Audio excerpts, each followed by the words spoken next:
Chapter 918. Commander Yi, what do you think? Ling Dechang seemed to value Yi Xingfeng a lot, or maybe he was very democratic. In any case, every time he discussed something, he needed everyone to express their opinion. The fourth commander, Yi Xingfeng, narrowed his eyes. We can do as Commander Lu says, but if we do that, the enemy will definitely not attack rashly. If that happens, we will lose a chance to kill the enemy.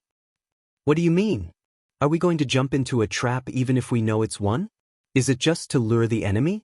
Third Commander Lu Zheng saw that Yi Xingfeng was going to reject his suggestion, so his voice carried a trace of doubt. If we want to kill more enemies, then we should jump in. The sixth young master has taught us a lesson.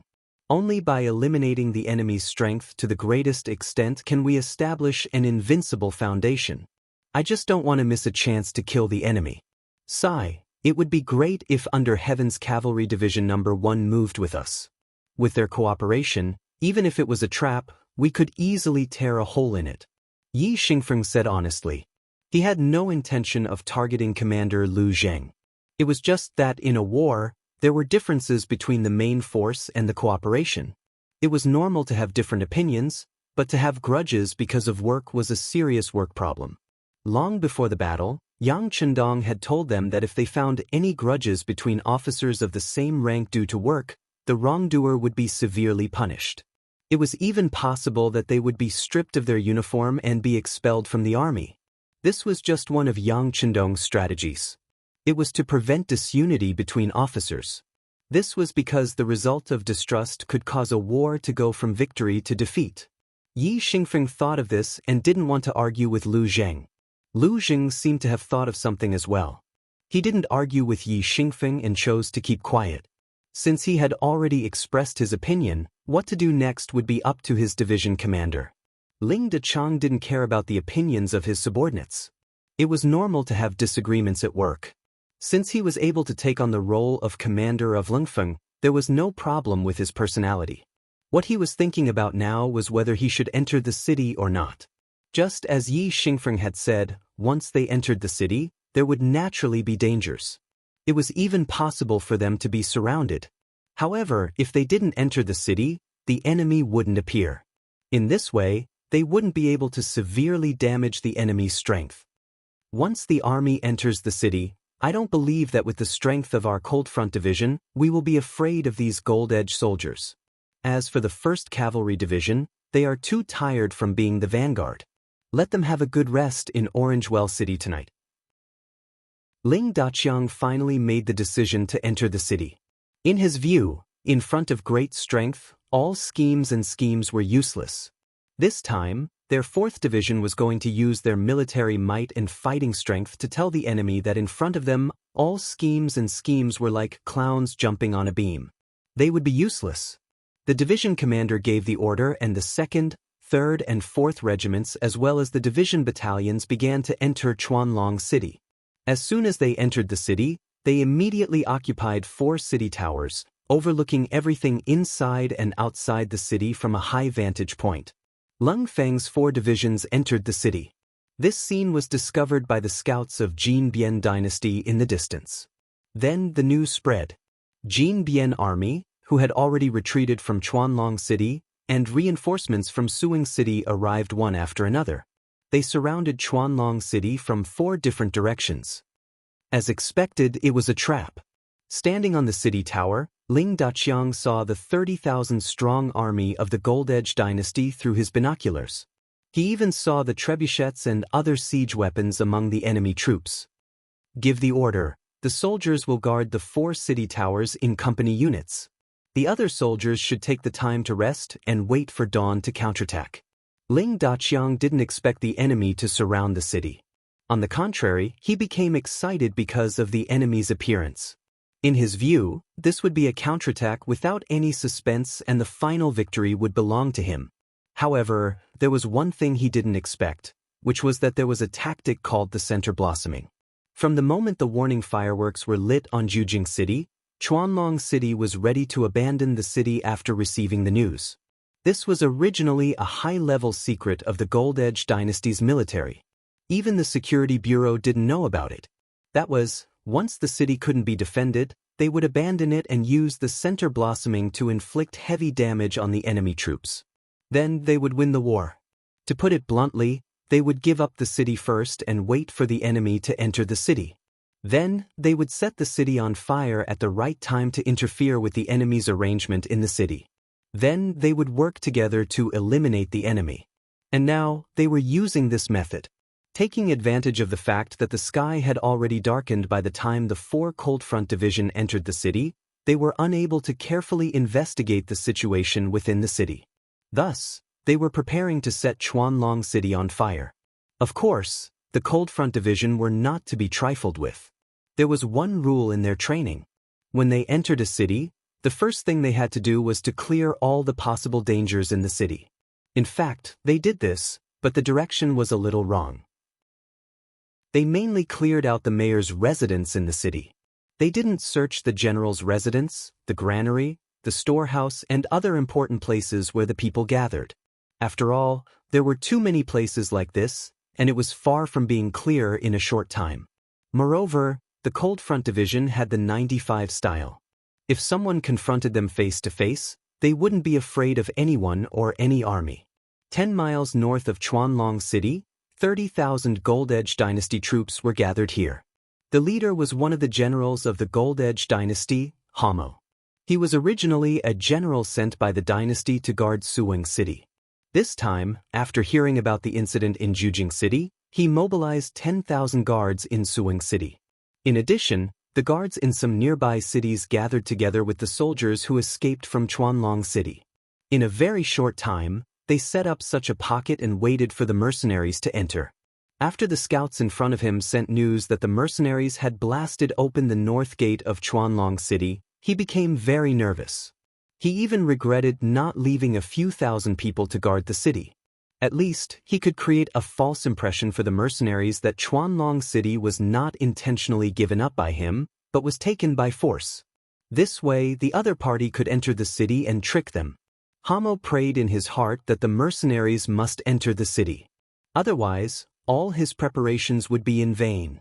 Not only that, he might even be accused of giving up on Chuanlong City and retreating without a fight. Amidst his nervousness, time seemed to pass very slowly. When the scouts sent news that the mercenaries had all entered the city, and there were nearly 10,000 of them, Hamo's anxious heart slowly relaxed.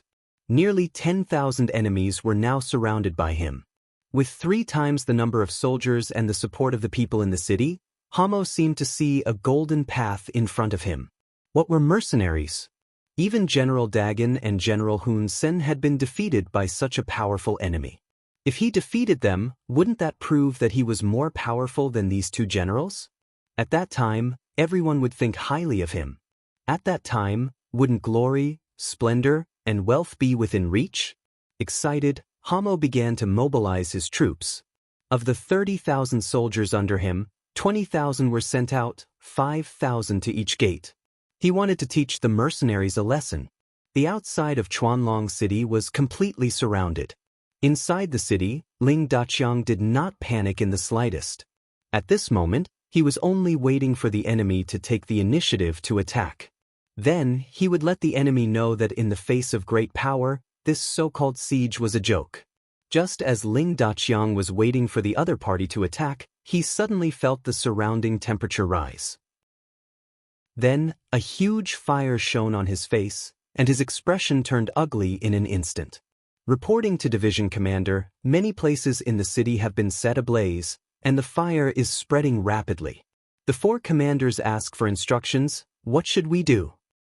Reporting to Division Commander, the fire has spread everywhere, and it is impossible to extinguish it. Moreover, it seems to be surrounding our army. The 4 commanders ask for instructions. Should we break out of the city? Reporting to Division Commander, we must retreat. The fire is about to reach you. Please leave with us. News after news was sent to Ling Daqiang, and he finally figured out what the Phnom Penh army was planning. He thought that he had been very careful, but he did not expect the enemy to be so crazy.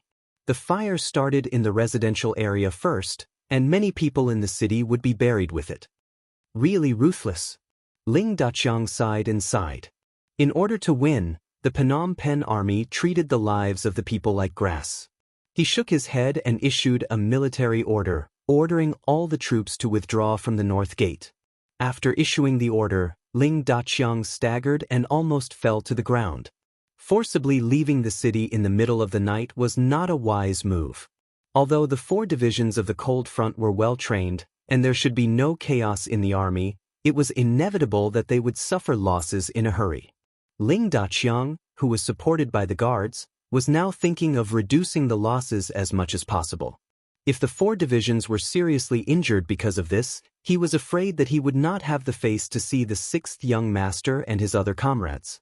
The fire was burning in Chuanlong City, and it was clearly visible from far away. In the middle of the Phnom Penh army, General Hamo laughed. He did not dare to expect that the 30,000 troops could eliminate nearly 10,000 mercenaries, but as long as they could seriously injure them and force them to retreat, it would be a great achievement. Chapter 9:19. The golden path was right in front of him, and it was only a matter of time before he was made a marquis. At this moment, Hamo felt that the air was so fresh, and life was so beautiful. However, all of this quickly disappeared. A group of cavalrymen had entered the battlefield at some point in time and were heading straight for the side of his army. Kill. Don't leave a single one alive. Tian, who rode on his horse and waved his 2 swords as he killed his way into the middle of the Phnom Penh army. One by one, the unprepared Phnom Penh soldiers were cut down under their horses. The sudden appearance of the 1st Cavalry Division was completely out of Hamo's expectations.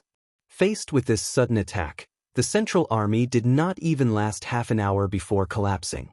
Even more people were scared out of their wits in the face of this murderous god from hell. They did not even have the courage to fight and turn to flee. More and more deserters appeared, and Hubo led the 2nd Regiment to attack from the left flank. Wherever they went, it was like hell on earth, and those who stood in their way were either dead or heavily injured. Their sharp sabers beheaded enemy after enemy, and the morale of the Phnom Penh army was completely crushed. Seeing the heads of the soldiers sent flying in just a few moments, Hamo was also scared out of his wits. He abandoned his army and fled under the protection of some of his personal guards. There's an enemy cavalry unit over there. Chase after them. Hubo led the charge, and after killing a dozen enemies, he saw Hamo fleeing and immediately led the 3rd Regiment to chase after him. The 1st and 2nd Regiments also entered the battlefield at this moment and began their work like reaping machines. Originally, victory was in their grasp, and even victory was right in front of their eyes. However, the sudden appearance of the world's 1st Cavalry Division changed the situation. With Hamo's escape, the Central Army fell into chaos, and the entire army lost a unified commander. When the 4th Regiment of the Cold Front Division retreated from the north gate of Chuanlong City, they did not see the Central Army that was supposed to be gathered here. There were only 5,000 enemies that were supposed to be here. Open fire, exterminate them. There were only 5,000 enemies. The 1st Regiment commander immediately gave the order to counterattack. The 2,000 soldiers of the 1st Regiment took turns to provide cover as they charged towards the 5,000 enemies. The Gold Edge army outside the North Gate was very excited when they saw the mercenaries appear. They were waiting for the reinforcements outside the other gates to arrive. Then, they could rush forward with their large number of soldiers. As long as they could fight with the mercenaries, the power of the other party's flintlock would be greatly hindered. With their strength, they might win the final victory. However, after waiting for a long time, not only did they not see any reinforcements, they instead received a piece of shocking news. The main army had been disrupted by the mercenaries' cavalry, and Hamo had already fled towards Suwing City. Where did the cavalry come from? Or was this simply the mercenaries' plan to beat them at their own game? Thinking that this might be the other party's plan, the 5,000 soldiers of Phnom Penh who were guarding the North Gate were in a mess. They thought that they had set a trap and were going to deal with others. Only then did he realize that he was the one who had fallen into the trap. Even so, how could they still dare to stay here and wait for the other party to eat them? Before they could charge, the 5,000 soldiers retreated in chaos. Without any threat, the 1st Regiment quickly steadied themselves. Then, the 2nd, 3rd, and 4th Regiment, including the last division's battalion, safely withdrew from Chuanlong City. Although they were covered in dust when they left the city, and hundreds of soldiers were slightly burned, no one paid with their lives for this. Most importantly, the army withdrew safely and did not encounter the siege outside the city as they had imagined. The division commander, De Chang, had a puzzled expression. He did not understand what the Gold Edge army was doing. Why did they give up this opportunity to seriously injure him? Did they just set a fire to scare him? Investigate. Send out all the scouts. Find out what's going on. A commander who did not understand the situation on the battlefield was not fit for his job. De Chang felt that he was now blind and had lost his wisdom. Reporting, the world's #1 cavalry division is calling. A telegram appeared at the right time and gave a brief explanation of the situation on the battlefield. Looking at the telegram sent by Tian Hu, he finally understood the situation outside. Da Qiang let out a sigh of relief. Commander Tian called. They have broken through the middle of the Phnom Penh army and are now chasing the enemy generals. They are ready to kill their way into Suwon City. He asked us to eliminate the remaining enemies here as soon as possible and then asked us to meet in Suwon City. After a brief explanation of the situation, De Chang's face was filled with emotions. He had always thought that he could be faster than the enemy, but now it seemed that the credit would be taken by the enemy. But this time, he was not jealous. If the enemy had not appeared in time, the 4 divisions of Lung Feng would have been heavily injured. The enemy had saved his life, and he had to acknowledge this debt. Every regiment, quickly eliminate the enemy. Gather in 4 hours and set off for Suwon City. De Chang used his identity as a division commander to point out the direction for the troops. Sporadic gunshots rang out on the battlefield. Hu Bo was closely following the dozens of cavalry in front of him.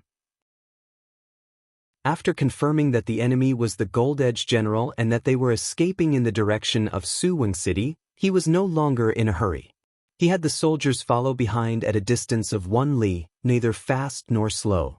Every cavalry member of the 1st Cavalry Division had brought 2 groups of war horses with them. They could switch horses at any time to increase their speed to the maximum and also to maintain their peak condition. Hu Bo intentionally slowed down.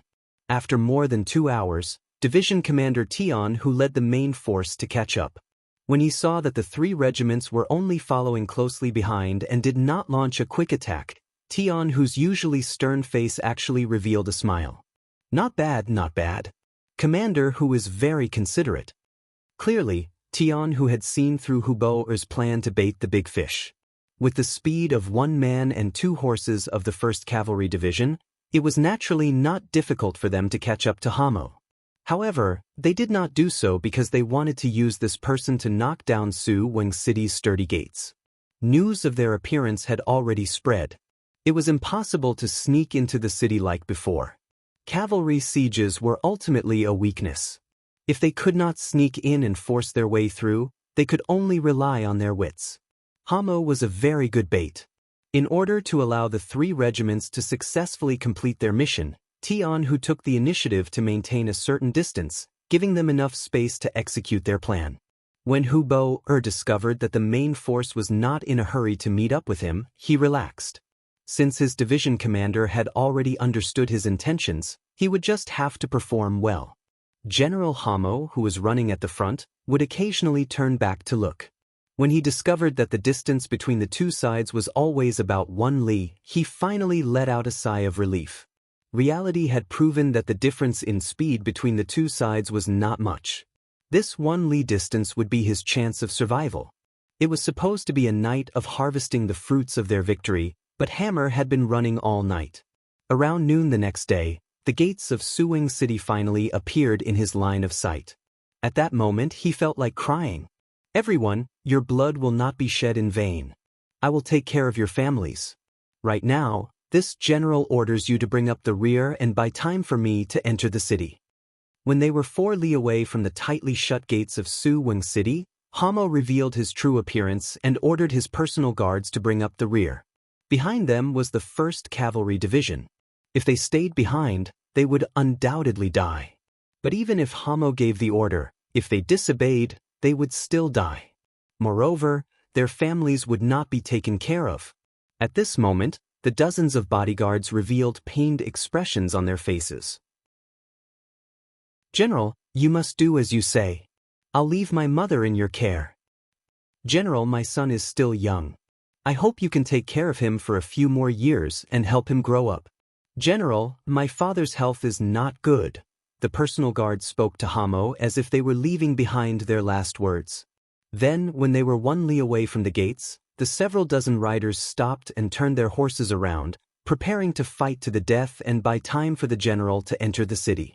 Hamo nodded one by one. He would agree to any request made by his personal guards, but only he knew whether he would really do it. His personal guards stayed behind to bring up the rear. He rode alone to the northern gates of Suwon City and shouted at the top of the city tower, "I am General Hamo. I have important military intelligence to report. Open the gates immediately and let me in." "General, the enemy is behind you.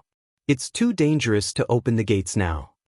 A centurion guarding the city looked at the unidentified cavalrymen who were only a mile away from the city gate and said while spinning his legs, "If you can't report this important intelligence to the king, then you will all die.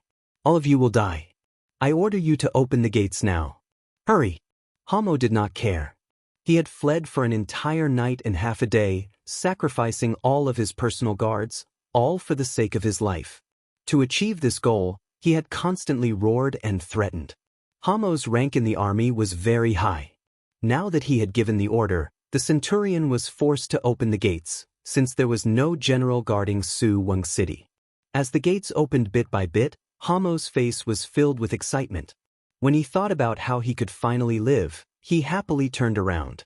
When he turned around, he immediately felt his soul leaving his body. 2 of his 3 souls were gone. He did not know when, but the several dozen personal guards he had left behind had already turned into corpses lying on the ground. The enemy cavalry behind him was less than an arrow's throw away. "Open the gates! Open the gates!" Hamo's thirst for life made him shout loudly.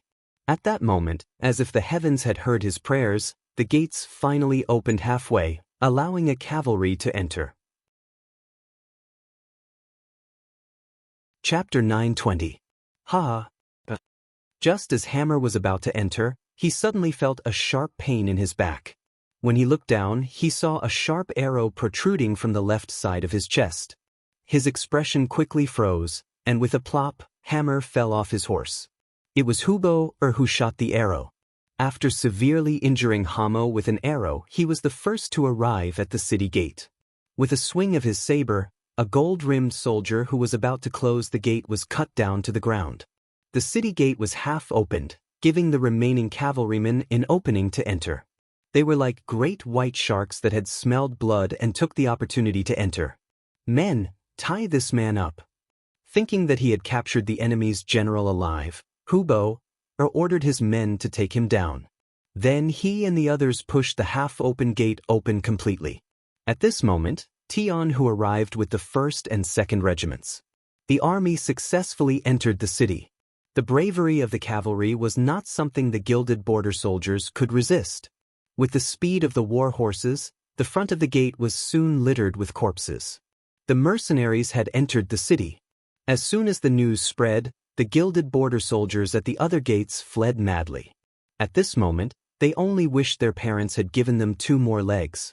The officials of the gilded border dynasty who were in charge of the defense of Suwon City all fled when they heard that the mercenaries had suddenly entered the city. Some even left their families behind, hoping to escape with their lives. No one would have thought that a strategic location like Suwon City, the gateway to the capital of the gilded border dynasty, would be given up just like that. There was not even a decent resistance. As it turned out, the speed of the 1st Cavalry Division's attack exceeded everyone's expectations. Tion who entered the city and quickly took over the 4 gates, as well as the granaries and storehouses. They did not act rashly. There were tens of thousands of soldiers and hundreds of thousands of civilians in the city. They only had 6,000 people.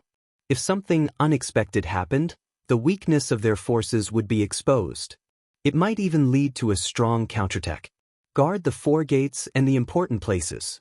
Don't worry about the other places. Just let them do whatever they want. The commander gave the order, and the cavalry naturally followed it. As a result, the people in the city were the ones who suffered. When the Phnom Penh troops, who were afraid of death and had just fled to various parts of the city, found that the mercenaries did not launch a large-scale search and massacre, they did not think about how to rush out of the city, but how to burn, kill, and loot during this unregulated time.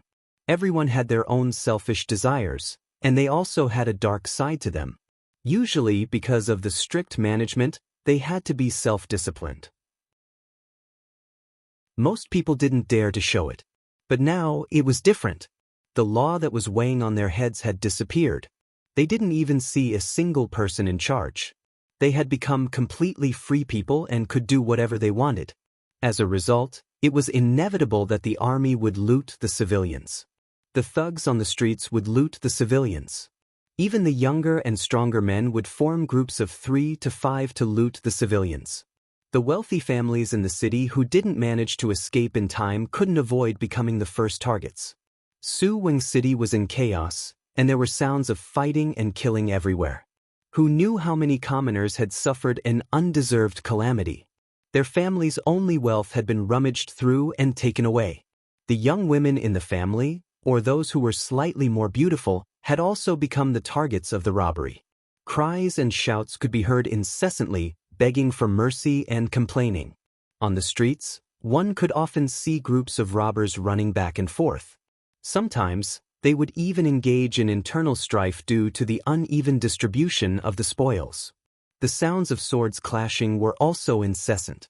Standing on top of the 4 city towers, one could roughly see what was happening in the city center. Tian who called the 3 commanders to inquire about the situation. But when it came to the civil strife in the city, no one mentioned it. This kind of internal strife was beneficial to the mercenaries. More importantly, after this internal strife, the people here hated the bandits far more than they hated them. Moreover, the mercenaries could enter in the name of suppressing the bandits and take the wealth that originally belonged to the people from the bandits openly. They didn't have to worry about being criticized by others or being pressured by public opinion. Half a day later, the 4th Division of the Lung Fong Army entered Suwing City. A day later, the first batch of 4 battalions of auxiliary soldiers entered the city. 2 days later, Yang Chendong arrived in Suwing City under the protection of 1,000 guards. Along with him were 10 battalions of auxiliary soldiers and 5,000 Lao army soldiers. Their strength continued to grow. After 4 days of looting, Suwing City was in chaos. On the streets, there were women and old people who had been killed, as well as men who had killed each other. The doors of some houses were wide open, indicating that they had experienced an inhumane robbery and that their houses had nothing on them. It's time to end this. Pass the order down, reel in the net. Anyone who resists, kill.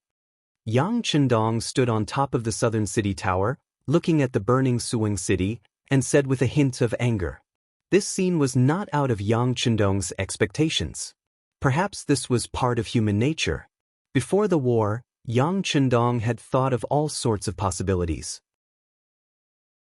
He even thought that after this battle, the Kim Bien dynasty would suffer heavy losses. But this was war, a game where either you die or I live. There was a saying that mercy to the enemy was cruelty to oneself. Since Yang Chendong already knew about the story of the farmer and the snake, he would not let it happen again. Otherwise, in the near future, the ones who would die would be the Han people. As the saying goes, if I don't go to hell, who will? For the sake of the Han people, for the sake of dignity, for the sake of the future generations, some sacrifices were necessary. It was like a person eating a bun. Not only could he eat meat, but he could also eat noodles. War was the same.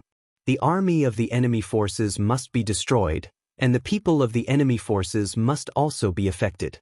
This was inevitable. I hope the world can be peaceful in the future. After today's battle, Yang Chendong didn't dare to hope that there would be no more wars in this world, but at the very least, it could last for a few more years. It could give the people more time to live in peace and a better environment. It could also let them know that life was actually very beautiful. Send a message to Yunk and ask him to persuade the Kim Bien royal family to surrender.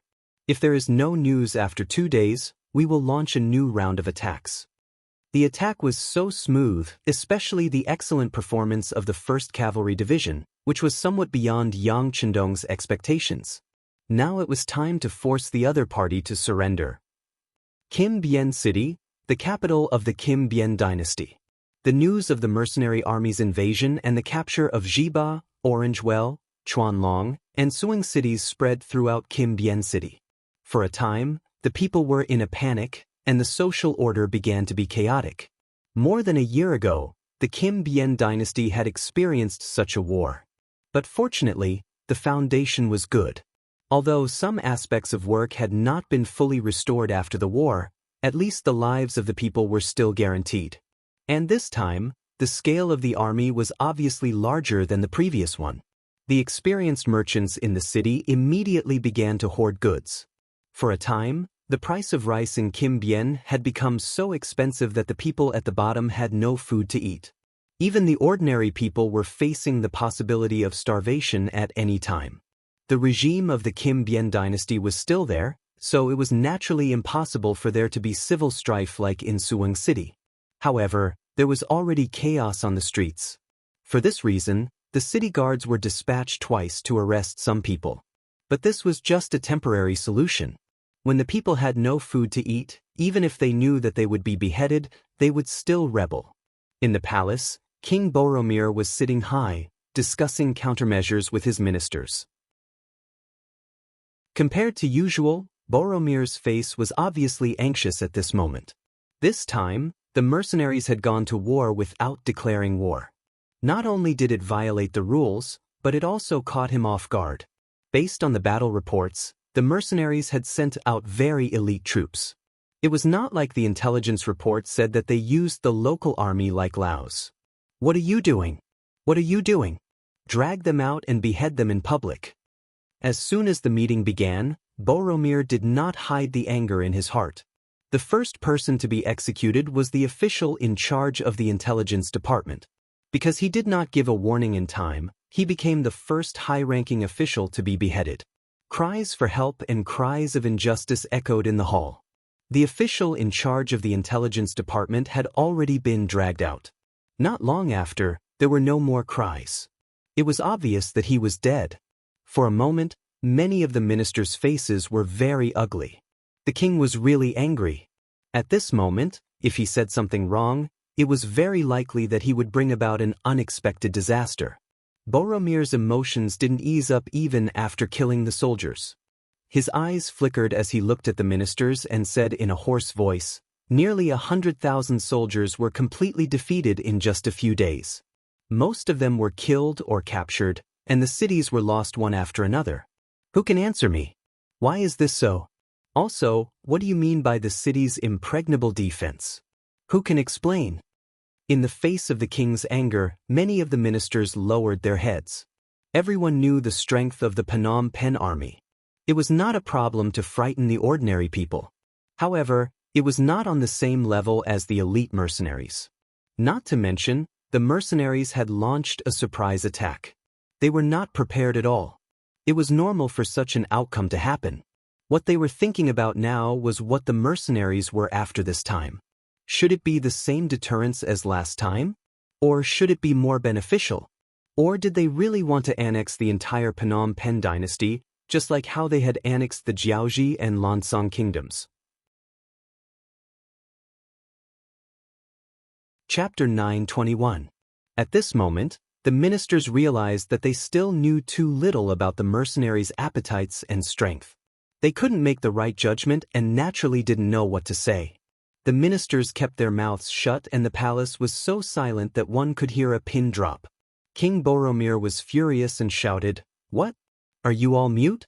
Weren't they all good at talking when they were fighting for power and profit? Why aren't you speaking now? Speak to this prince, otherwise, all of you will be thrown into the prison. Speak." Since Boromir was angry, the ministers couldn't remain silent. Right Prime Minister Dun stood at the head of the crowd. He felt that the time was right and was the first to step forward. "Your Majesty, I have something to say." "Right Prime Minister, speak." Boromir's eyes lit up when he saw Dun step forward.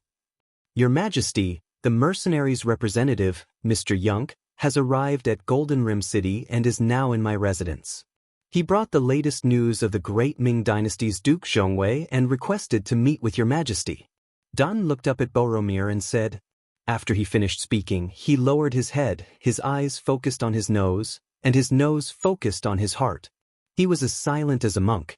He knew what kind of consequences he would face after saying those words. However, he knew that he would be fine. This was because he represented peace talks. Although this was not the king's first choice, it was still a path of retreat. Unless the mercenaries were defeated, no one would give up this path of retreat so easily. This was where the king's survival lay.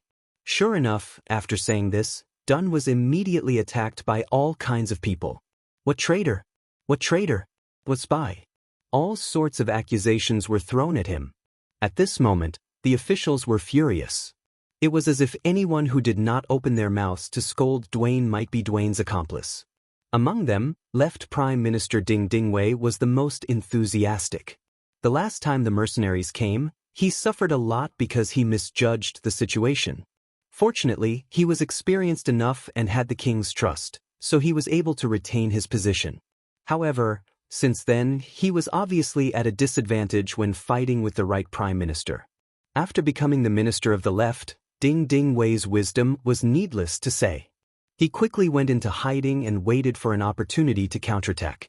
Now that the opportunity presented itself, he would not let it go. He began to scold Dun.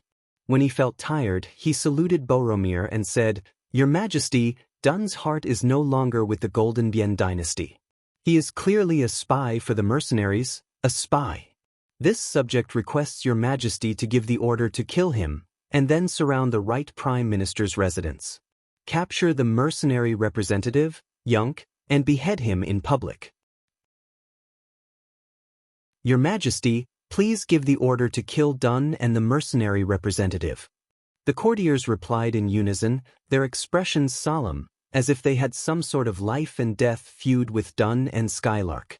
Boromir did not look pleased at the unity of his subordinates. He knew that these officials were just worried that he would make an example out of them. Now that they had another target to vent their anger on, they wanted to divert the conflict. What Dun did really annoyed him. He secretly communicated with the mercenaries without a decree. How could a loyal official do such a thing? For this reason, it wouldn't be too much to teach him a lesson, but there was no need to kill him. According to the reports from the front lines, the mercenaries had occupied Su Wing City for several days and had no intention of attacking.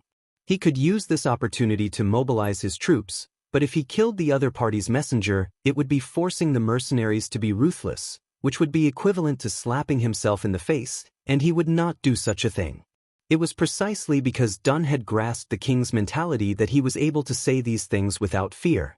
Now that the courtiers had shouted their request, they only needed to wait for Boromir's answer. At this moment, Dun raised his head and looked at their high and mighty king. "Well, why don't we kill the messenger when two countries are at war? Everyone wants me to kill the messenger. Isn't that making this king unjust? Men, go to the right prime minister's residence and bring the messenger of the mercenaries here." Boromir finally made his decision and pretended to reprimand his subordinates. Many of the courtiers immediately shut their mouths. They had no intention of going against the right prime minister, but the situation was like this. If they did not stand up, it would be easy for them to be punished. They were just following the crowd and shouting their slogans. As for the final decision, it was up to His Majesty to make. Now that the decision was made, many courtiers wisely shut their mouths. Only the left Prime Minister, Ding Dingwei, continued to shout, "Your Majesty, we can meet the messenger, but Dun is indeed suspected of being in cahoots with foreign countries. He must be severely punished. Otherwise, if everyone follows suit, wouldn't the country be in chaos?" "All right, left Prime Minister, this king understands everything. Let's talk about it after we meet the messenger." Boromir interrupted Ding Dingwei's request. He really wanted to figure out the purpose of this mercenary group, and before he had an answer, he wouldn't act rashly. The hall became quiet again. After about half an hour, the sound of footsteps finally came from outside the hall. The king's guards appeared, and behind them was a middle-aged man in Han Chinese clothes. His face was calm, and his eyes were spirited. He walked forward step by step and stood between the two rows of officials. Courtier Yunk greets Your Majesty and sends his greetings. You don't have to be so courteous. Boromir suppressed his anger and appeared very calm. After all, he was the king of a country. He could not lose his composure so easily. Thank you, Your Majesty. Skylark, who had no intention of greeting Boromir, immediately raised her head and smiled at Boromir. At this moment, Boromir also looked at the other party's face. After 2 breaths of time, Boromir was the first to feel uncomfortable. He gently tilted his head to the side and said, "This time, the Duke of Loyalty didn't even give a greeting before dispatching his troops. He killed 100,000 soldiers and nearly 1 million civilians. He robbed my city and plundered my wealth. This kind of bandit behavior is shameful. Does the envoy have any explanation for this?" "Your Majesty is wrong. The Duke of Loyalty sent his troops to the south because you tore up the friendly trade agreement. You stationed your troops at the border and blocked the trade route. We were only passive and took the initiative to strike first." Yunk was already prepared for this, so he did not hesitate to answer. Passive and took the initiative to strike first? Ha, what a joke. Boromir looked up to the sky and laughed to express the anger in his heart. This was simply unreasonable, but he also knew that he was now the weaker party, and there was no point in continuing to argue. In Suing City, 300 miles away from Golden Rim City, the mercenaries might be ready to go. Now was not the time to reason, but to find out what the other party's purpose was. Soon after, Boromir stopped laughing. When he looked at Skylark, he regained his composure. "Emissary, why don't you tell me what your Duke of Loyalty wants?" "Okay," Yunk replied. He then raised his head and said in an incomparably serious tone, "The Duke of Loyalty said that the Golden Rim dynasty has gone back on its words and there is no need for it to exist. Now, the only way out is to surrender. The Duke of Loyalty can guarantee everyone's safety. He can even protect part of everyone's personal wealth." "Shut up, bastard." Left Prime Minister Ding Dingwei finally couldn't help but reprimand him. He raised his right hand and pointed at Yunk, saying, "Your Duke of Loyalty wants to annex my Golden Rim dynasty. He needs to have the strength and appetite to do so." "Huh, you must be the left Prime Minister. You will soon know if the Duke of Loyalty has such an appetite. Look at your 100,000 troops and several major cities. Didn't you lose them in just a few days? How many of such troops and major cities do you have? How many times can you withstand the attacks of the mercenaries?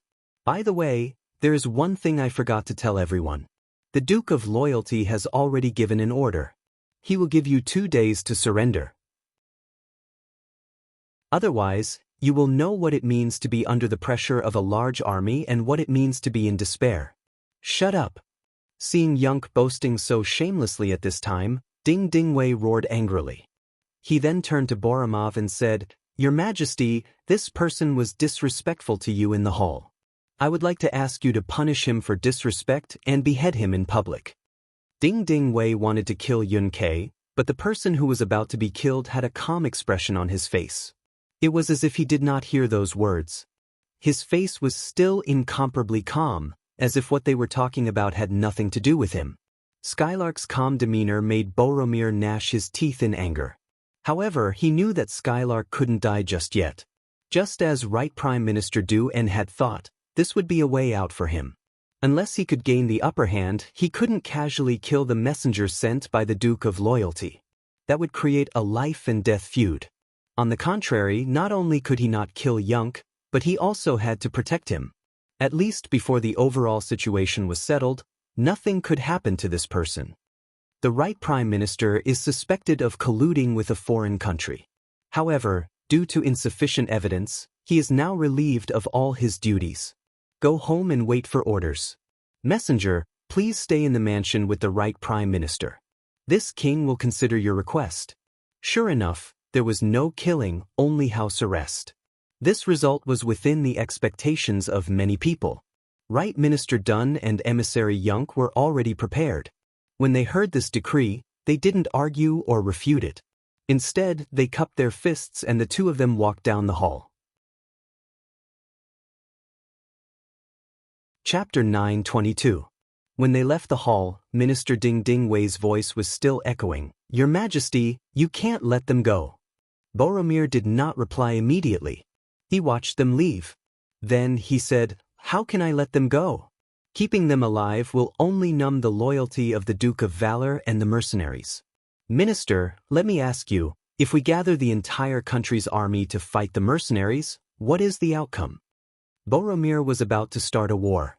Ding Ding Wei calmed himself down and said, "There are too many borders between Phnom Penh and Laos. We can't mobilize the troops guarding the eastern cities. Otherwise, if the mercenaries attack from there, the consequences will be unimaginable. In this way, the only army that can be mobilized is the 200,000 soldiers near the royal city. However, according to the information we received, the mercenaries only have a few tens of thousands of people, and the elite strength is less than 20,000. With 200,000 against 20,000, even if it's a battle of attrition, we can still exhaust them to death." King Boromir was waiting for this. It was almost impossible for him to surrender. At least, he would not surrender before the battle was over. Ding Ding Wei was also a little excited. What he needed to do now was to encourage the king. Otherwise, if the king of a country was about to admit defeat, what would the people below be able to do? "Your Majesty, we can put in 200,000 soldiers on the battlefield. As long as we can stop the enemy's attack, Siam and Ava will not sit back and do nothing. When their reinforcements arrive, it will be time for us to counterattack with all our might. If it's possible, the capital can start conscripting soldiers right now and mobilize the entire country. We have more than 4 million citizens, so it's possible for us to gather an army of a few 100,000. As long as your Majesty opens the national treasury, as long as there is money, it will be easy." Ding Ding Wei, who was getting more and more excited, seemed to have thought of something and continued, "Your Majesty, our intelligence department reported that in Dragon River City, a fire burned hundreds of thousands of our citizens, causing the entire Dragon River City to be plunged into misery and suffering. Once the mercenaries' actions are spread out, it will definitely attract the support of the citizens of the country. At that time, we can use the power of the country to block the mercenaries' iron hoofs. Victory will eventually belong to us." "Good. We will do as you say. However, we need to be careful about the recruitment of new soldiers. After all, the war is imminent. Even if these people join the army, they will not be able to form an effective fighting force in a short time. How about this? Let the officials and merchants in the capital take out some money and try to recruit some new soldiers. We will decide after we see how the situation goes." Boromir agreed to all of Ding Ding Wei's requests. He even gave him the command of the army. However, he had a different opinion on the recruitment of new soldiers. Saying that the new recruits were weak was just an excuse. In the end, Boromir did not want to use the money in the national treasury. From this, it could be seen that as the king, he did not have high hopes for this battle. No matter how dangerous the situation was, as long as he had money, he would have a chance to rise again. Left Prime Minister Ding Ding Wei naturally saw through this point, but he did not raise any doubts about this matter. Rice had to be eaten one bite at a time. First, they had to decide on the idea of going to war. As for the matter of recruiting new soldiers, it was inevitable. As long as there was hope for victory, presumably the king would make the right choice. The court session came to an end. Ding Ding Wei was given power, and the army and local affairs were handed over to him. Orders were given out as the armies gathered and surrounded Su Wing City from the vicinity of the royal capital. At some point, a rumor had spread in the city that the mercenaries were extremely cruel and had burned down Chuanlong City. The hundreds of thousands of people in the city had either died or been injured. The tens of thousands of Gold Edge soldiers in the city had also suffered heavy losses. Commander Hamo had died heroically while protecting the civilians as they retreated. Once this news came out, it immediately aroused the hatred of many people. Many people began to look for ways to serve the country and resist the enemy. It was at this time that the officials and merchants of the royal capital began to donate money and goods. The leader was Ding Ding Wei. In order to raise more money and goods, he had sold an ancestral property in the royal capital. With him taking the lead, the other ministers and the merchants who were inextricably linked to them had no choice but to cough up some blood. Naturally, there was no lack of people who were stingy. But soon, some people were arrested and imprisoned for various crimes. This was Ding Ding Wei's counterattack. He wanted to make an example out of them.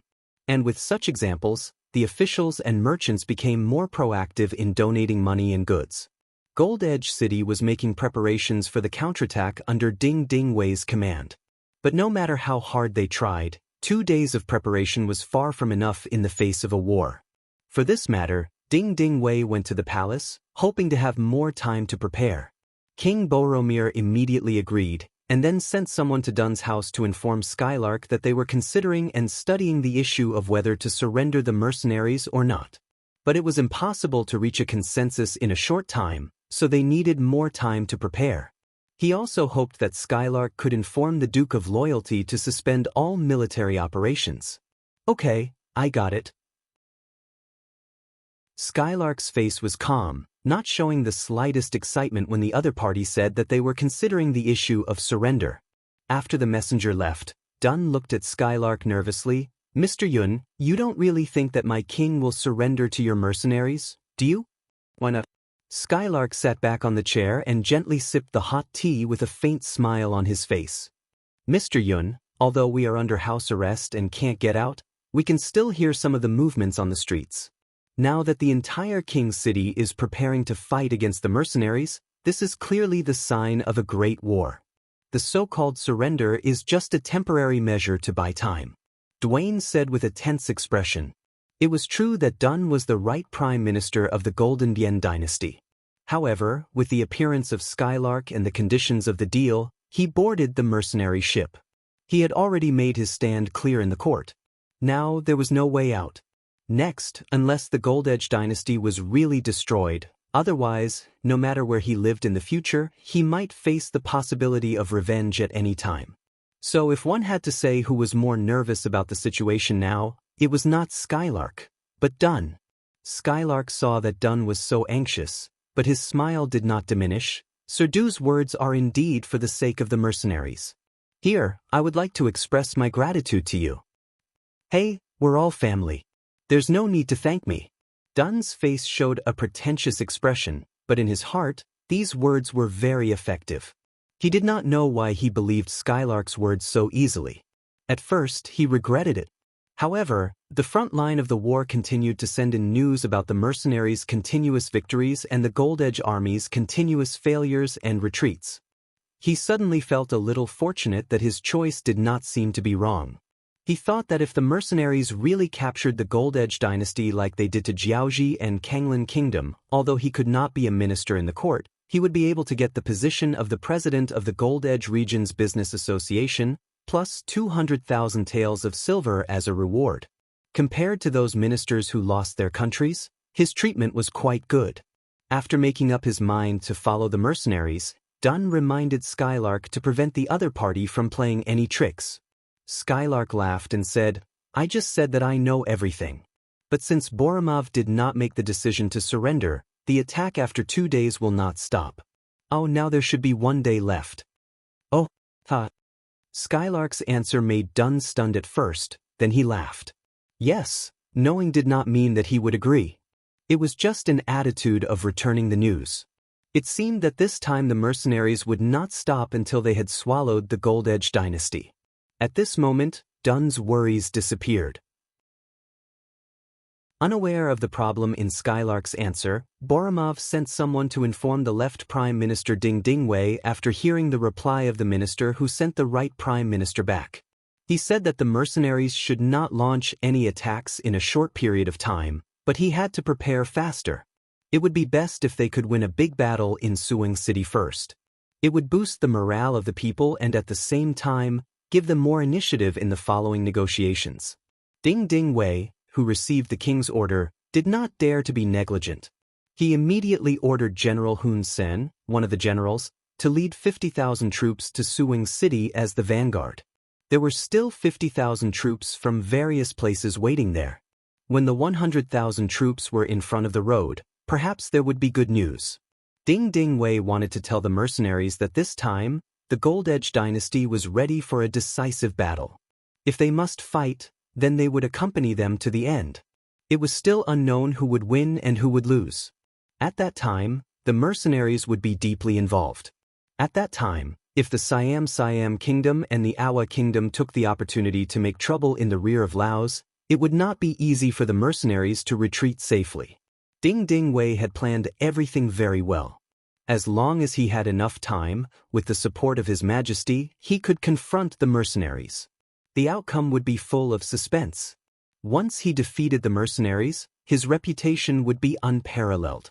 In the future, history would have a fair evaluation of him, and it was even possible that it would be full of praise. Chapter 9:23.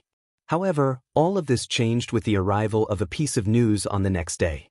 At dusk on the second day, a piece of news that no one in Golden Rim City expected was heard. Just this morning, the mercenary ships suddenly fired cannons at the southern port of the Golden Rim dynasty. Under the bombardment, the defenses of the port were completely destroyed. Half an hour later, the mercenaries began to disembark and occupied the entire port. The Golden Rim dynasty's navy general, Bamboo, was killed in battle. Now, the army was spreading towards the southern White Horse region. In other words, after Suing City in the north, the war in the south had also begun. And it was sweeping over at a very fast speed. Ever since the first request for help was received at dusk, there would be another request for help every half an hour. The south was in danger. At this time, they finally understood the reason for the 2-day deadline. But didn't he greet Skylark before, and the other party also gave him an answer? Minister Ding Ding Wei was urgently summoned to the palace. He looked at King Boromir and asked with a puzzled expression, "Your Majesty, when you sent someone to ask Skylark, what did he say?" "He said he knew." "Doesn't that mean he admitted it?" Boromir was puzzled. "Your Majesty, we were fooled by them. He only said he knew. He didn't say they would stop attacking." Ding Ding Wei's expression changed after thinking for a while. "What? He dared to lie to me? Does he want to die?" Boromir gnashed his teeth in anger. He clenched his fists tightly, but he still didn't make up his mind to kill Skylark. There was no other way. The mercenaries had the upper hand in the current situation. He couldn't act rashly. "Your Majesty, the only thing we can do now is not to blame anyone. The war in the south will soon spread to the royal city. We have to find a way to stop them. Why don't we open the treasury and recruit new soldiers?" Ding Ding Wei once again wanted to open the treasury. Boromir wanted to nod at this moment, but he thought that there was still a way. He shook his head and said, "We have to recruit new soldiers, but I'm afraid it's too late. Isn't there still 150,000 soldiers in the royal city that haven't arrived in the north? Why don't we mobilize 100,000 soldiers to reinforce the southern front first, and then we can recruit more soldiers?" At this time, Boromir still did not want to use his capital. Tintinwai wanted to persuade him again, but considering the urgency of the military situation, he could only nod and say, "Yes, then we will do as your Majesty wishes." The northern front did not have enough soldiers to begin with, and the situation forced them to send another 100,000 soldiers to the southern front. For a short period of time, the northern front would not have any reinforcements. However, General Hun Sen, who was leading 50,000 troops to Suing City, didn't know about this. At this moment, he was still fantasizing about whether he could make the first contribution. There were already reports that the main force of the mercenaries this time was only around 15,000 people. The moment he received the news, Hun Sen was even wondering if the news was true. Based on the previous battle results, they had already lost 100,000 soldiers. If that was the case, then what were the 100,000 people doing? He was actually beaten by more than 10,000 people to the point where he couldn't even fight back? No matter what, this time we have to turn defeat into victory. We have to make the first contribution. How about this? Order the army to speed up. Don't let the mercenaries deal a heavy blow to our army. If that happens, we won't have any advantage in numbers. Hun Sen looked at the map in his hand and then looked at the speed of the army with an anxious expression. It was only a distance of 300 li, and the army had already traveled for 2 days. They hadn't even covered half of the distance. Although he was leading infantrymen, this speed was too slow. After the general gave the order, the 50,000 soldiers sped up and rushed towards Suwon City. At this moment, after 7 days of chaos, Suwon City finally calmed down. This was because Yang Chendong's strategy was good. Using civilians to fight civilians. This was something that no one had ever done before and no one had ever thought of it. But it worked in his hands. When the civilians of Ding City, Jiba City, Jiging City, and Chuanlong City came to Suwon City to help the mercenaries with transportation, Yang Chendong gave an order to the more than 100,000 civilians who followed them. He asked them to persuade the people in the center of Suwon City that as long as they surrendered, their lives would no longer be in danger. Not only that, if they were willing to work for the mercenaries, such as transporting spoils and supplies, carrying the wounded, persuading people to surrender, cleaning up the battlefield, burying the bodies of the dead soldiers, and so on, they would be paid silver. No one would feel bad about money, especially the civilians who followed the mercenaries at the beginning. They found that as long as they were obedient, the mercenaries would never beat or scold them. They would even nod when they met to show their friendliness. This was a treatment and respect that the Gilded Dynasty's army didn't give them. But now, the mercenaries gave them this treatment. Because of this, they could be respected and treated as human beings, plus the considerable amount of silver, everyone's heart began to lean towards the mercenaries. The civilians were originally simple. They were the people who knew what was good and bad. As long as someone was good to them, they would be good to them in return. On the contrary, even if they were of the same race, if they were oppressed, they would also stand up and resist. More than 100,000 civilians received benefits from the mercenaries, and after they entered Suwon City, their role was fully played. Since they were all civilians, they had more in common. Under their word of mouth, many civilians were persuaded, some troublemakers were arrested, and the public security in the city was improved. The auxiliary soldiers also solved the problem of feeding the civilians by opening the granaries and other methods. Whether it was public security or order in Suwon City, it was restored to the right track. From the moment the civilians entered the city, the chaos in the city was restored to order in just 2 days. Looking at this result, many people admired Yang Chendong even more. Beta Persei also flattered him more than once. "Young master, I admire you when it comes to fighting, but Beta Persei admires you even more when it comes to governing. It seems that there is nothing in the world that can stop you. You are really the reincarnation of an immortal, you are really..." Okay. One would vomit after listening to too much flattery. Although Beta Persei was speaking from the bottom of his heart, Yang Chendong still interrupted him and asked, "The 1st Cavalry Division and the 4th Division of the Cold Front have rested enough, right? They have rested for a long time. These days, they didn't have to worry about the things in the city. They were just resting. Hi, young master, Division Commander Tian and Division Commander Ling have come to you several times and asked to fight." Beta Persei chuckled. "Then, young master, I will give them a chance now. Tell them that there are 50,000 enemies outside the city. How to deal with them will be up to the 2 division commanders. This young master will not participate." Yang Chendong nodded. Previously, they had conquered several cities and defeated more than 100,000 enemies. It was easy to say, but in fact, it was just a matter of speed against speed. So many soldiers didn't get a good rest. Taking advantage of the chaos in Suwon City, he gave the 2 divisions enough time to rest. Now that the blade was almost sharpened, it was time to unsheath it. After Yang Chendong gave the order, the 4th Division of the Cold Front and the 1st Cavalry Division left the city after dinner. It was obvious that they were going to launch a night attack again. Due to a lack of nutrition, the ancient armies often suffered from night blindness. This caused them to be at a disadvantage when marching or fighting at night. However, the mercenaries were different. Their nutrition was always balanced. With Crimson City as their base, they didn't lack money. Not only did they not suffer from night blindness, but because of their frequent night training, they were extremely proficient in night battles. So that night, the two divisions, which added up to less than 15,000 people, launched a fierce counterattack against the Golden Edge Army stationed 10 miles in front of Suwon City. When the sound of guns and cannons rang out, the 50,000 unprepared Golden Edge Army was hit hard. Although they had sent out night guards, in front of the fierce attack of the two elite divisions, they could not withstand a single blow. The 50,000 soldiers were defeated separately. When the next day dawned, the ground was full of their corpses, as well as all kinds of weapons and provisions thrown everywhere.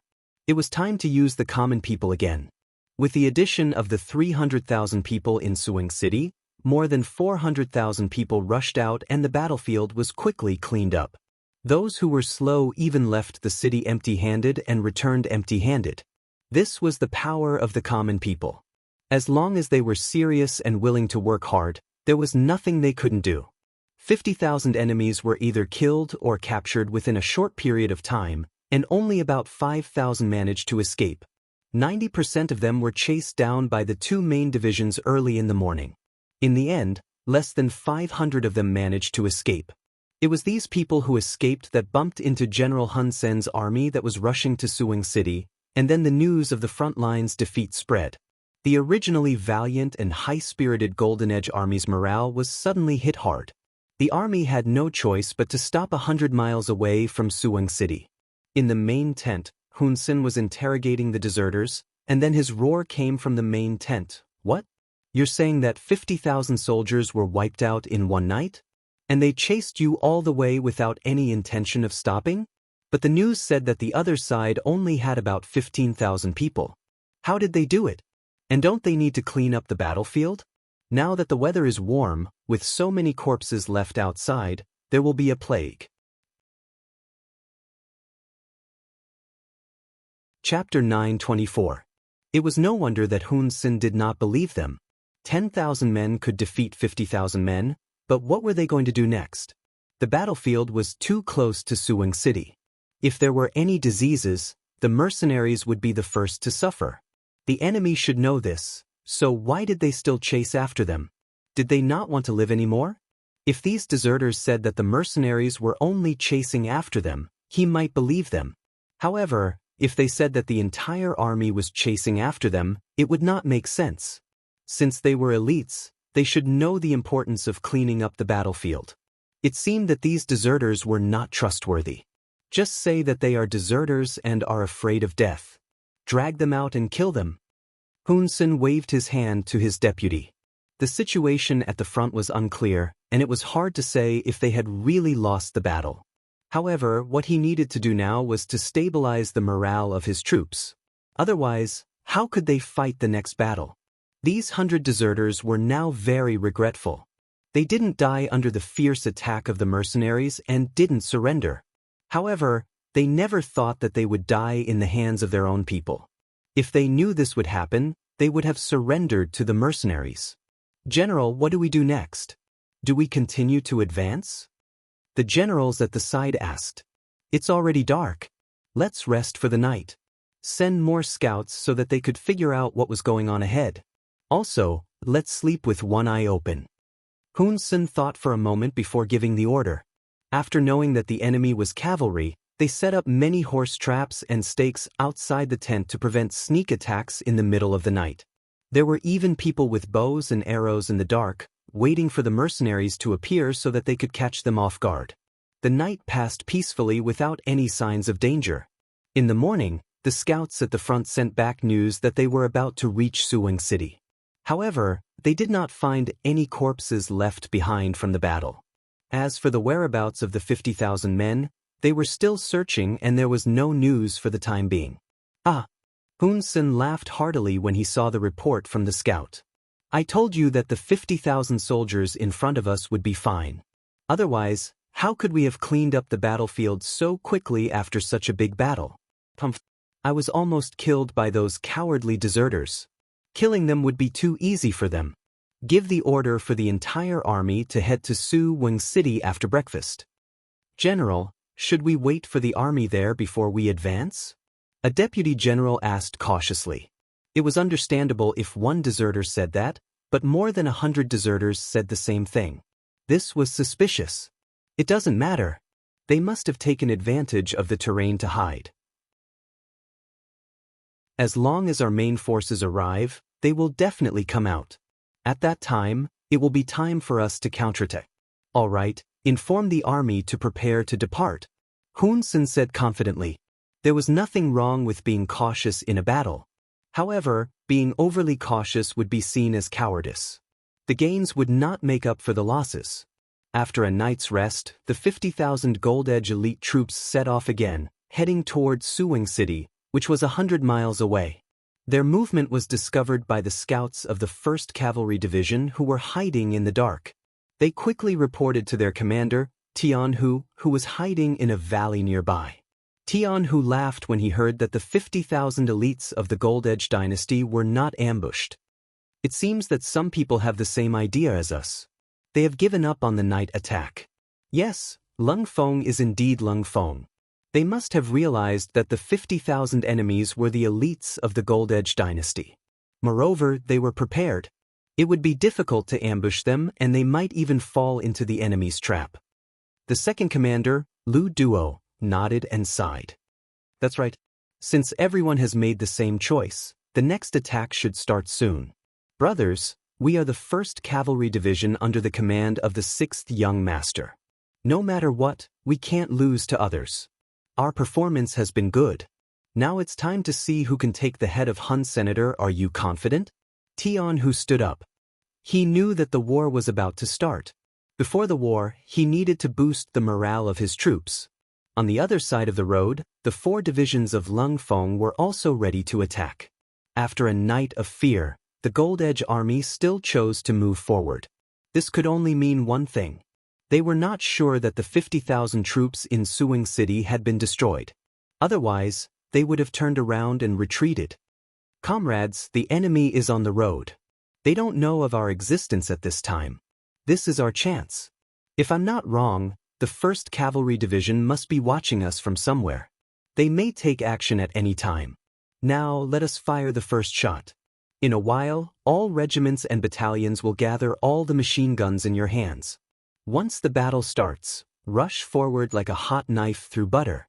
Target the enemy's center. As long as we can capture or kill the enemy's commander, the enemy will fall into chaos. Then, it will be our moment of victory. Division Commander Ling Dechang summoned all the regimental commanders and battalion commanders of the 4 divisions and gave the order to prepare for battle. After the meeting, the officers returned to their respective units to make preparations. Half an hour later, when the 50,000 elite troops led by Hun Sen entered the preset ambush, a loud bugle sounded. Then, countless soldiers in green military uniforms suddenly appeared on the ground. With machine gunners as the vanguard, they formed an attack force and rushed straight towards the enemy troops that were advancing towards Suwing City. The sound of the bugle shook the sky, followed by the continuous sound of gunfire. The soldiers of Golden Rim fell to the ground one by one, like crops blown down by the wind. What's going on? In the middle of the army, Hun Sen, who was riding on a tall horse, asked loudly. If one looked carefully, one could see that there was a trace of panic in his eyes. Reporting to the general, we've encountered the main force of the mercenaries on our left. They're all armed with muskets. Our brothers won't be able to hold them off for much longer, a scout reported to Hun Sr., the main force of the mercenaries. How many people can there be? We have a total of 50,000 men. Tell our brothers, don't be afraid. Just charge forward. I don't believe that their guns can kill so many of us. Hun Sen said confidently when he thought of the 50,000 men he had brought with him. As if he was afraid that his brothers would not give it their all, he added, tell everyone that each person who kills a gun will be rewarded with 10 silver taels. The more you kill, the more you will get. There is no limit. With such a generous reward, the scout was emboldened. He agreed and turned around to pass down the order. Just as he passed down the order, the 1st Cavalry Division appeared on the other side of the road. The cavalry was like a roaring train. As soon as they appeared, they rushed into the Phnom Penh army with an unstoppable momentum. They reaped one head after another as their cavalry sabers flew in the air. They took one life after another. They were like the last straw that broke the camel's back. As soon as they appeared, the army of Phnom Penh had no way to fight back. What was more terrifying was that one of the troops was heading towards the middle of the army. Wherever they went, no one could stop them. No one could defeat them. On the other side, the 1st Regiment of the 4th Cold Front Division cooperated with them. The regiment commander, Gao Xiang, personally held a squad machine gun and constantly ran forward with his legs. Anyone who was targeted by the muzzle of the gun was shot through by the rotating bullets and fell to the ground. Gao Xiang's speed was very fast. In addition, he had charged earlier than the 1st Cavalry Division, so he was closer to the middle of Phnom Penh's army. At this time, it was no longer a question of whether they could defeat the enemy, but a question of who could take the first credit. Originally, Hun Sen had intentionally left 5,000 elite soldiers behind in the middle of the army to prevent the other party from launching an attack on him. In his opinion, with these soldiers protecting him, no matter how strong the enemy was, it was impossible for them to kill him so quickly.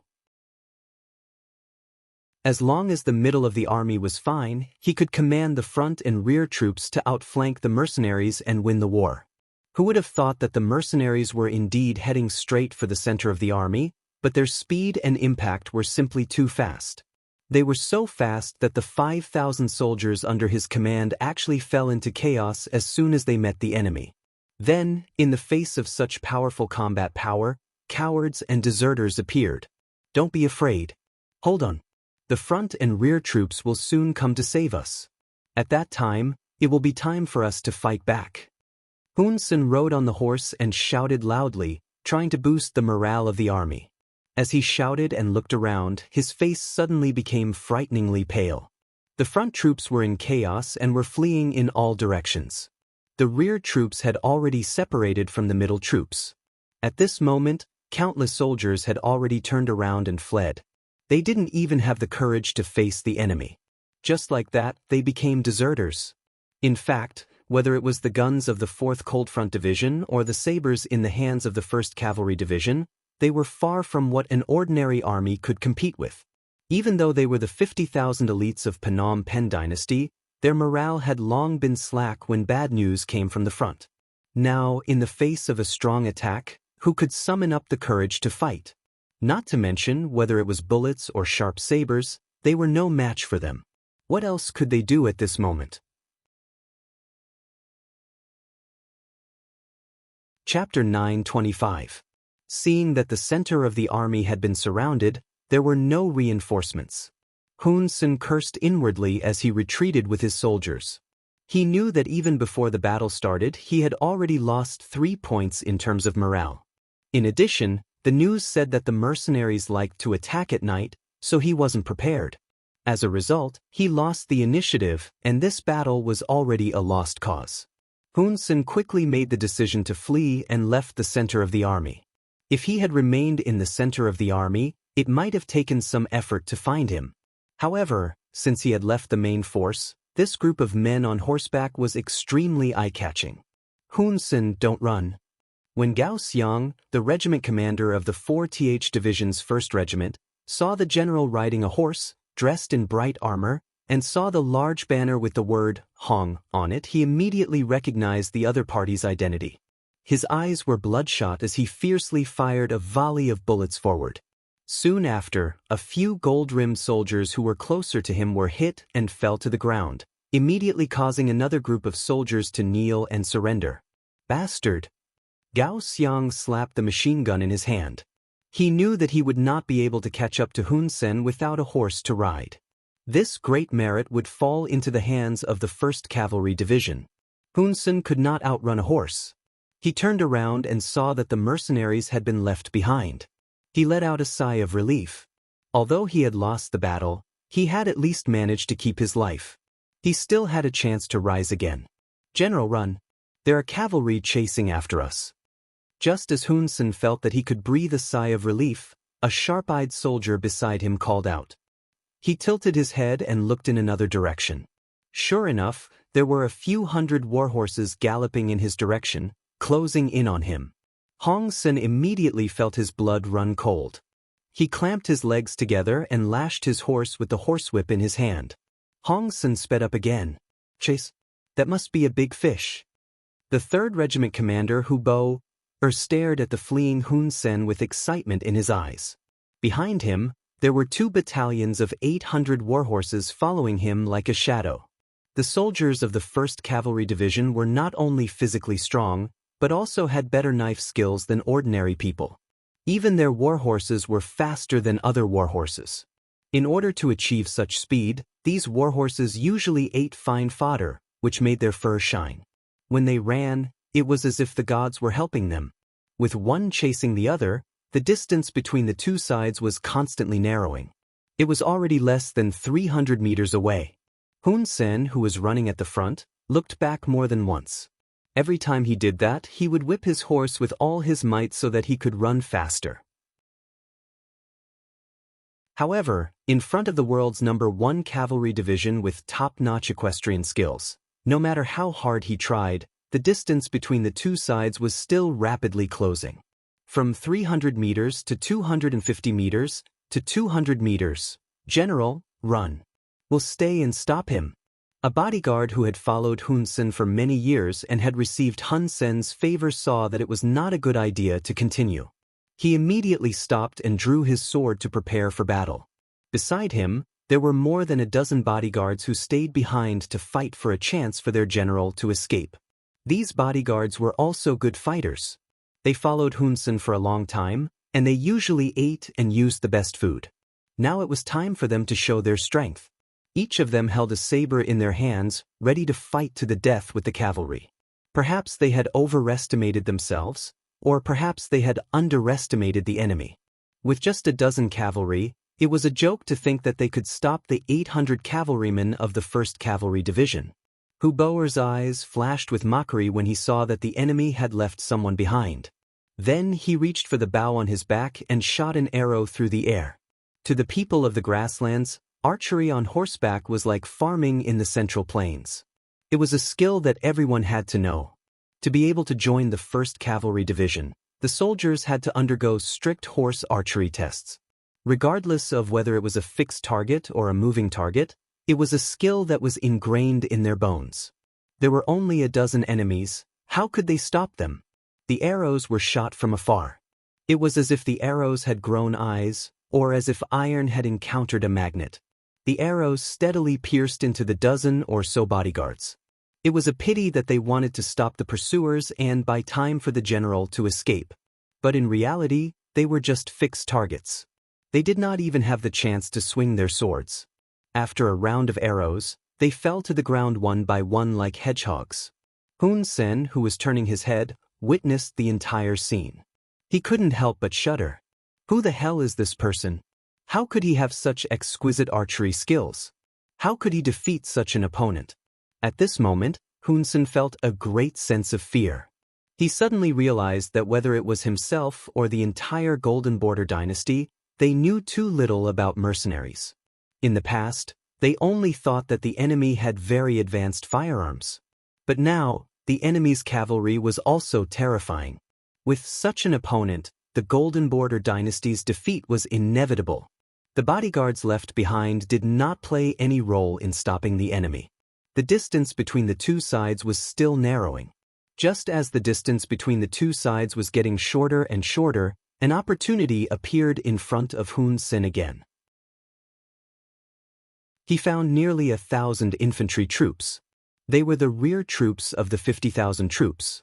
Because of their excellent position, they escaped as soon as they found the situation was not right. Now, they were caught red-handed by Hun Senator of course. Hun Sen did not intend to punish them at this time. These people were born to be good shields and scapegoats. All of you, stop right there and attack the enemies behind you. They don't have as many people as you do. If anyone dares to run again, I will kill them immediately. Hun Sen's survival instincts made him speed up again, and his voice sounded even more anxious. More than 1,000 Golden Border soldiers, who were running away with their heads down, heard Hun Sen's shout. When they looked back and saw that it was their general who was chasing after them, they all showed a gloomy expression. According to the military law of the Golden Border dynasty, Escaping from a battle and being defeated in a battle were completely different. It was the difference between life and death. They thought that no one would notice them because the battlefield was in chaos. They could say that they were defeated on the battlefield. Who would know? But now, they were caught red-handed by the general. It was really difficult to explain. What are you looking at? As long as you can block the pursuers for 15 minutes, you will all be meritorious. You can ask me for a reward later. After being a general for so many years, he had already seen through the mentality of the soldiers. He knew what he had to say to make these people work for him. Hun Sen's shout was tantamount to giving these soldiers hope. Since there were more than 1,000 of them, it should not be difficult to block the pursuers for 15 minutes. At that moment, the army of over 1,000 people stopped and opened up a path for Hun Sen to escape with a dozen of his personal guards. Then, they crossed the road, each holding a spear or a long saber, as if they were going to fight the pursuing cavalry. Release the arrows. Seeing that the prey was about to escape, Hubo was not willing to let it go. He took the lead and shot an arrow. The arrow flew out and pierced the chest of a golden border soldier. The soldier who was shouting and fighting spirit did not even have a chance to retaliate before he was killed by the arrow. At the same time, more arrows flew out and pierced into the bodies of the gold-rimmed soldiers who were blocking the road ahead. One by one, the soldiers fell to the ground. The power of the arrows was not inferior to the fire of the flintlock. One by one, their comrades died in front of them. Most of them were killed by an arrow. This scene frightened the golden border soldiers behind. They thought that they could hold on for a while because of their numbers. Only after fighting did they realize how laughable their thoughts were. Retreat, retreat quickly. A Chiliarch mixed in with the soldiers saw how powerful the cavalry was. He knew that they could not stop the enemy with their strength. Forcing them to stay here would only be throwing away innocent lives. He immediately gave the order to retreat. Some people retreated because of this, and the defensive line that the golden border soldiers had just set up collapsed before it could do anything. Some of the soldiers who were too slow finally ran into Hubo and the others. With a flash of swords and sabers, dozens of heads flew into the air. This shocking scene forced many of the golden border soldiers to kneel and surrender. Facing the unstoppable 1st Cavalry Division, they were like lambs waiting to be slaughtered, unable to retaliate at all. Hubo did not pay any attention to the kneeling golden border soldiers and continued to lead the cavalry forward. They passed by them and continued to chase after their target. General Senator Hun Sen used the thousands of soldiers as a meat shield to fight for a chance of survival. Just as he was about to take a breather, a soldier beside him fell from his horse with a plop. He was so shocked that his whole body trembled. He immediately turned around to take a look. What he saw almost scared his soul out of his body. The cavalry that he had left behind had reappeared, and they were less than an arrow's distance away from him. Save me. At this moment, Hun Sen was truly scared out of his wits. He did not even think about surrendering.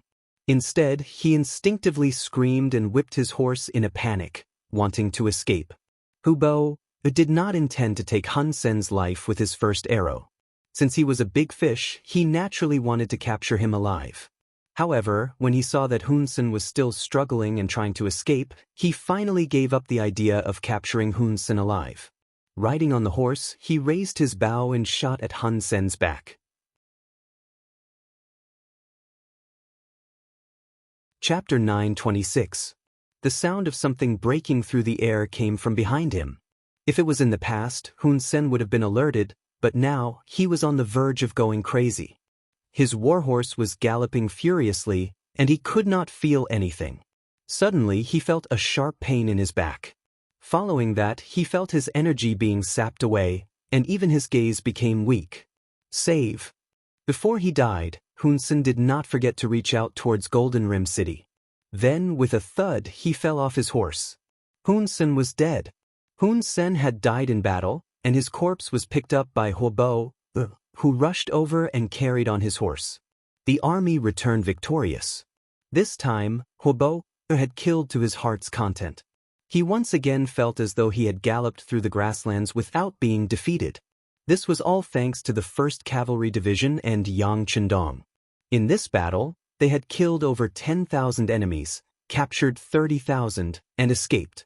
With such a result, the combined losses of the Cold Front Division and the 1st Cavalry Division only amounted to less than 100 casualties. Soon after, Yang Chendong arrived and held a celebration. In front of the 8,000 auxiliary soldiers, 8,000 Laotian soldiers, and hundreds of thousands of civilians, he gave a great performance to the 1st Cavalry Division and the 4th Division of Lung Feng. With a wave of his hand, 5 silver carriages were pushed out. These were the rewards he had given to the 2 divisions. After chasing Hun Sen for tens of li, Huobo, who had killed Hun Sen, was praised by Yang Chendong. He was awarded a 2nd-class merit medal and a gold medal. He had also become the first knight of the 1st Cavalry Division to receive such an honor. Huobo received the medal from Yang Chendong with tears in his eyes. He then thanked Yang Chendong profusely, starting from how he was a defeated general. For someone of his status, after Tuo Taboa's death, it should have been difficult for him to make a name for himself. However, the mercenaries did not care about your past, only your current performance. Huobo had a new lease of life, and his deeds quickly spread across the land. At the end of his speech, Huobo even thanked his teacher, Tianhu. Because it was Tianhu who had set his eyes on Hun Sen at the very beginning, but he had given the opportunity to chase after the enemy. Just based on this, as a subordinate, he was convinced. At the same time, this incident also demonstrated Tianhu's general demeanor. A truly qualified general should be like Tianhu, knowing how to give credit to his subordinates. In this way, he could also receive the gratitude and loyalty of his subordinates at the same time. The silver was distributed on the spot and delivered to the hands of every meritorious soldier. This scene was seen clearly by others. At this moment, not only the auxiliary soldiers and the Lao army were envious, but also many young men of the Golden Border dynasty who were mixed among the civilians were envious. From what Huobo had said, they knew that this was a defeated general who had lost many times. If such a person could be put in an important position, what did they lack? As long as he was willing to work hard, wouldn't he still have a chance? At this moment, many people began to ask if the mercenaries were still recruiting, and expressed their desire to join. When Beta Persei heard about this, he immediately reported to Yang Chendong, and then said with a look of admiration, "Young master, you're amazing. You defeated their country, but not only do they not hate you, they even want to join the army and serve you. That's because I can give them something that the Golden Border dynasty could not." Beta Persei, remember, the people are always like this. Whoever treats them well, they will get close to that person. They don't have a long history and culture, so they don't have a strong sense of nationality. As long as we can ensure that they have a good life in the future, they will not be enemies with us. Instead, they will be used by us. Yang Chendong said emotionally. For a moment, he thought about the Japanese attack on China during World War II. At that time, it was not only China that was attacked, but many nearby countries were attacked as well. However, it was proven that only the people of China continued to resist, while the surrounding countries submitted as soon as they were conquered. This was the foundation of the Han people.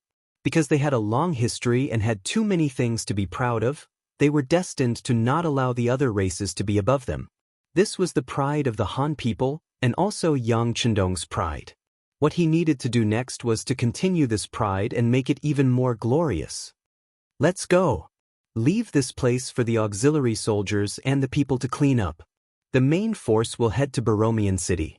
With a wave of his hand, they began to move forward again.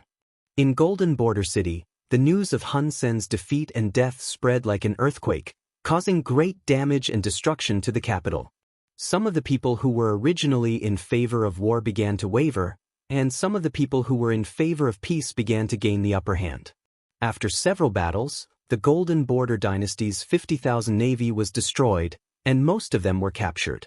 The army lost 150,000 soldiers, and the rest, except for the 100,000 soldiers who were resisting the mercenary navy in the south, had only 60,000 soldiers left in the capital. This strength was not enough to defend the capital. At this moment, the Golden Border dynasty fell into an unprecedented crisis. In the palace of the capital, King Boromir was cursing, Where are the reinforcements from Siam and Ava? When will they arrive? Your Majesty, the news has been sent. They are protesting in Laos and are preparing to send troops. However, the war came too suddenly, and they need time to prepare. Left Prime Minister Ding Dingwei had only been in office for a few days, but he seemed to have aged a lot. In the past few days he had not slept much. Recruiting soldiers, setting up defenses, deploying troops, everything had to be done by him. He even had to do everything himself. People say that when a book is used, it will be used. When a country is in a life and death situation, there will be few people who can be used and few people who are loyal. Protest? Prepare? Ha! Boromir laughed wildly and shook his head. It's too late, it's too late. With the mercenary army's offensive, it would take them at most 10 days to reach the capital. Soon, the capital would be plunged into the flames of war. What would be the point of reinforcements arriving after that? Men, quickly inform the Spanish ships that we have agreed to their previous request, but they must help us drive the mercenaries out. Your Majesty! Tintinwai's body trembled when he heard this. He raised his head and looked at Boromir in disbelief. The Spanish are also ambitious. On the surface, they say that they want to rent our city, but in reality, they want to wedge a nail in our territory. They will slowly nibble away at our territory in the future. This king knows. This king knows everything. But do we have a choice now? The Spanish threat will come later, but the mercenaries are already in front of us. If there is no other way, our country will be destroyed. Boromir's eyes were filled with tears. One was a wolf, and the other was a tiger. It was not easy for him to be sandwiched between them. But now, in order to drive the tiger away, he could only take the initiative to lead the wolf into the door. Ding Dingwei wanted to persuade him, but he didn't know what to say. As the minister of the left and the most trusted person of the king, he wanted to solve the king's worries and do something for the dynasty. But how could he change the situation with his own strength? At this moment, he could only sigh and shake his head with a face full of regret and hatred. He hated himself for not being able to solve all of this. Minister of the left, before the Spanish army arrives, we must defend the capital. This is our last trump card. Boromir said as if he was exhausted. Ding Dingwei nodded. This time, the loss of the Gilded Dynasty was too great. If they could withstand this ordeal, the next step would be to work hard, reform vigorously, and develop business and military. In any case, they had to find ways to be strong. Otherwise, they would be beaten if they fell behind. The carrier pigeon flew out of the palace and went straight to the hands of Kamoy, the envoy of the dynasty who had been staying in the Spanish warship. Looking at the imperial edict written by the king, Kamoy's face showed a painful expression. Then he quickly sorted out his thoughts and adjusted himself to the best state. He strode toward the main cabin of the warship not far away. Miguel, the special envoy and naval general appointed by King Juan II of Spain, was chatting with Vice Admiral Cruz in the cabin. The content of their conversation was naturally the current situation. At this time, the Kingdom of Spain and the Kingdom of Portugal were Western powers. There were no hegemonic countries such as the United States, so they represented hegemony. Although the future Queen Isabel was only 3 years old and it was impossible for her to marry Fernando, the Prince of Aragon, and the two kingdoms of Castile and Aragon had yet to be united through marriage, Spain was already very powerful and prosperous at this time. Just like Portugal, they followed the mercenary ships across the Pacific Ocean and came to the Eastern world. They discovered civilized human beings here decades ago, and at the same time, their ambitions began to be exposed. As a special envoy, General Miguel soon became addicted to the Eastern world after discovering it. He found that the silk, porcelain, tea, and so on here were all things that the Western world did not have and were in short supply. He found that there were too many novel things here, various goods in the Crimson City. He found that the weapons here were very backward, and they were still swords from the cold weapon era. They were far inferior to the guns and cannons they used now.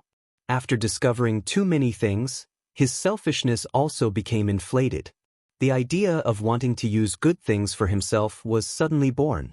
His eyes naturally fell on the weak dynasty of gold. Through understanding, Miguel found that although the strength of the countries in the Eastern world was average, they had a large population. It was almost impossible to dominate with the 20 warships and 2,000 soldiers he brought.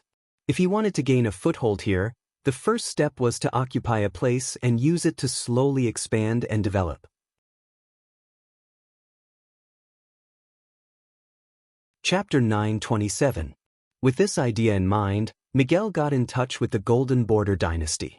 In order to let the other party see his strength, he deliberately sold them 200 firearms.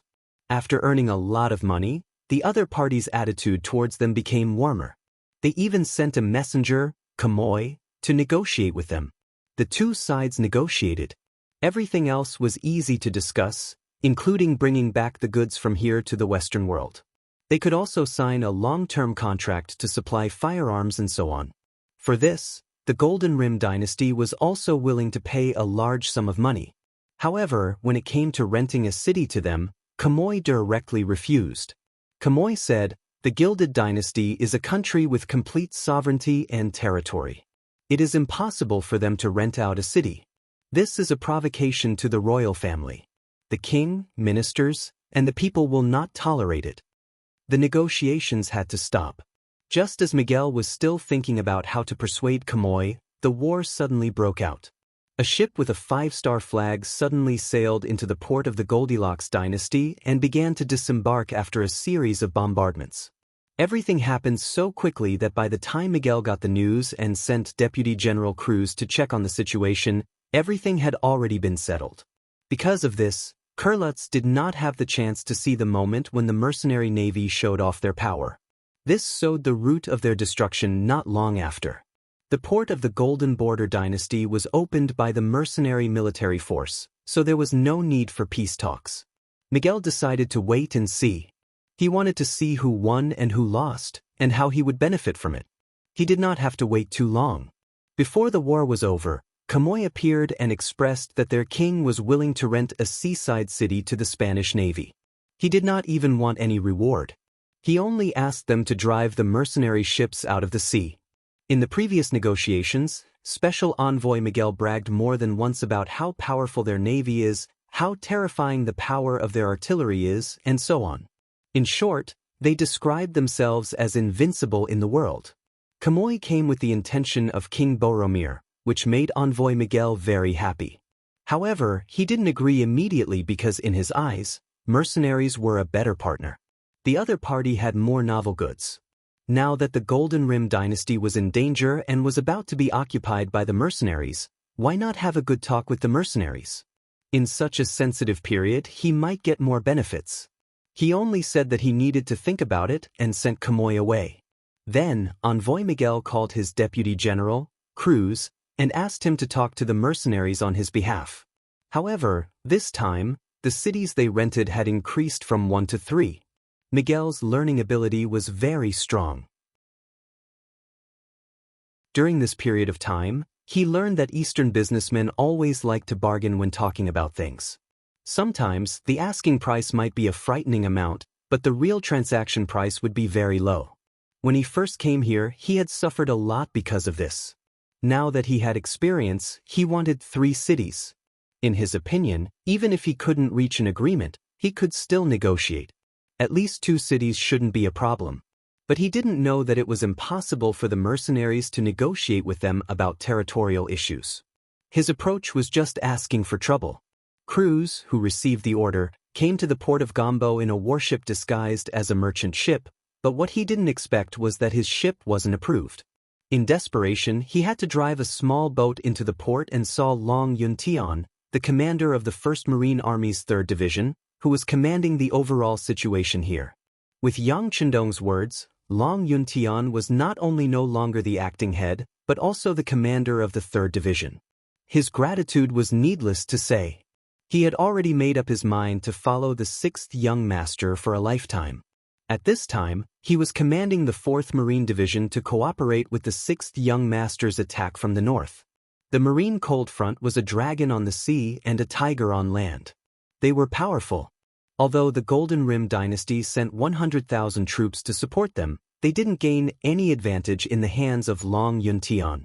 They completed the orders of the sixth young master very well and destroyed the 50,000 marines of the Golden Rim dynasty and captured most of the enemy. Long Yuntian was in a good mood these days because he also restrained the other side's 100,000 marines. He received a report from the soldiers that a Spanish general wanted to see him. With curiosity and a good mood, the two sat together face to face in a courtyard in the port of Gombo. Cruz had a typical Westerner's face, white skin and blue eyes. But Long Yuntian, who often walked on the sea, saw many people like him, so he didn't care. He politely invited the other party to drink tea and even handed him a cigarette to show his hospitality. The reason why the mercenaries were so powerful, in the end, in addition to Yang Chendong's ideas that played a big role in it, it was because of the commercial development. It was precisely because they had money that they had an invincible army, and that they could roam freely in any place. Long Yuntian thought that the other party wanted to do business with him, which could be regarded as a merit, so he greeted the other party warmly.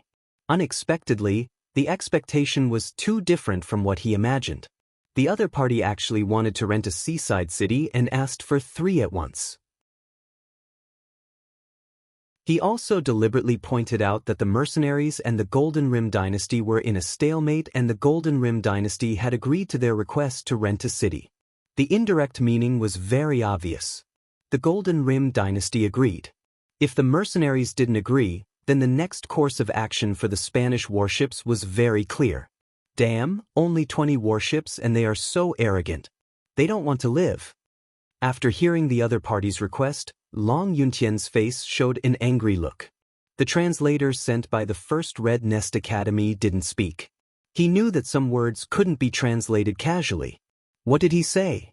Cruz looked at the translator puzzled. Although he didn't understand Chinese, he could see that Long Yuntian's expression seemed to be a bit wrong and his mood seemed to be a little bad. Division Commander Long said that he can't decide on this matter and needs to ask for instructions from above. The translator had no choice but to find an excuse with a smile. Well, then we'll wait for you to make a decision, but please hurry up. Our warships are parked not far away.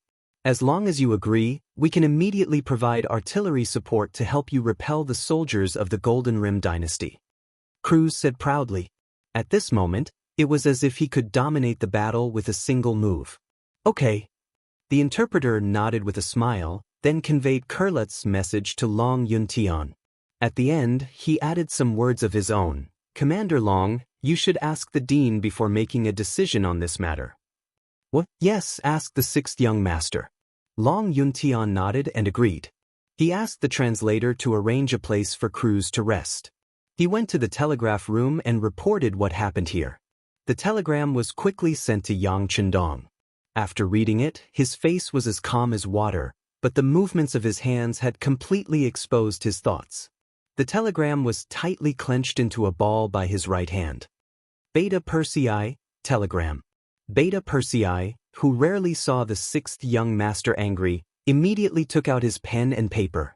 At the same time, he felt sad for some people. Although he didn't know what the telegram was about, provoking the young master was no different from provoking the king of hell. The telegram was sent out and quickly reached Long Yuntian's hands. Looking at the telegram in his hand, his expression was first surprised, then excited, and then dignified. Then he shouted, "Come, invite that Spanish Deputy General over." 3 hours later, Deputy General Cruz reappeared on the Spanish warship and reported the whole negotiation to the envoy Miguel. Did they agree? Miguel's face revealed a hint of surprise. Yes, General. Not only did they agree, but they also fully satisfied our requirements. They will give us 3 cities as a foothold. In fact, this is easy to figure out. These territories are not theirs to begin with. Naturally, they won't feel bad about giving them away. Of course, they also made 2 requests. Cruz smiled and took out the contract he signed with Long Yuntian. What are the requests? Miguel asked. First, find out the military headquarters of the Goldilocks dynasty in the south, and then destroy them. Second, hand over the messenger of the Goldilocks dynasty, Kamoy, to them. When Cruz said these 2 requests, there was no strange look on his face. Not only him, but even Miguel also did not show a curious look. It was probably because these two requests were nothing to him at all. Or perhaps, this was an opportunity for them to show their strong combat power. It was a way to show off their means. Okay, agree to them. This time, we will use this opportunity to attack the people of the Goldilocks dynasty and let the mercenaries see our strength. In this way, let's see if they dare to be dishonest when dealing with us in the future. Yes, General. Should I invite Kamoy over? Kurlutz had a sinister smile on his face. Kamoy, who was locked in the room, was still anxiously waiting for Miguel's answer. This time, in order to solve the siege of the capital, the king even agreed to give up the land and the city. This showed that the capital was already very dangerous. Now, he only hoped that Miguel would agree to his request quickly. In the long wait, every passing minute was a torture for him. Finally, there was a knock on the door, and Cruz's voice came out. "Mr. Messenger, our general wants to see you."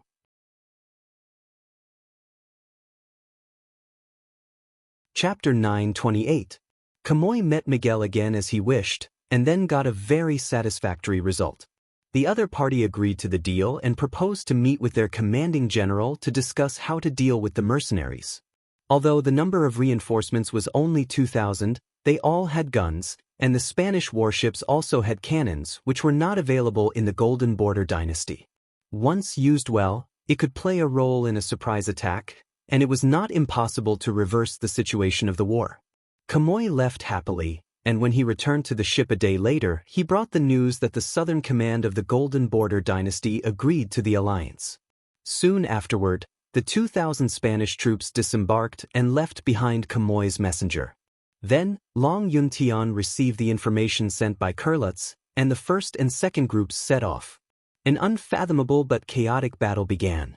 Miguel led Kurlutz to attack the command center of the southern army of the Golden Border dynasty with 2,000 flintlock soldiers. Then the main force of the Navy's Cold Front Division suddenly appeared, surrounded the place, destroyed their command system, and shot the commander. At first glance, it looked as if the mercenaries were working together with the Spanish army.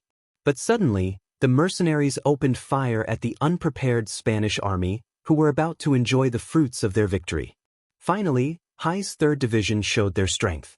Both sides were using flintlocks, but one side was using flintlocks that were slightly more advanced than the Ming dynasties, while the other side was using a more powerful, long-range, and accurate rifle.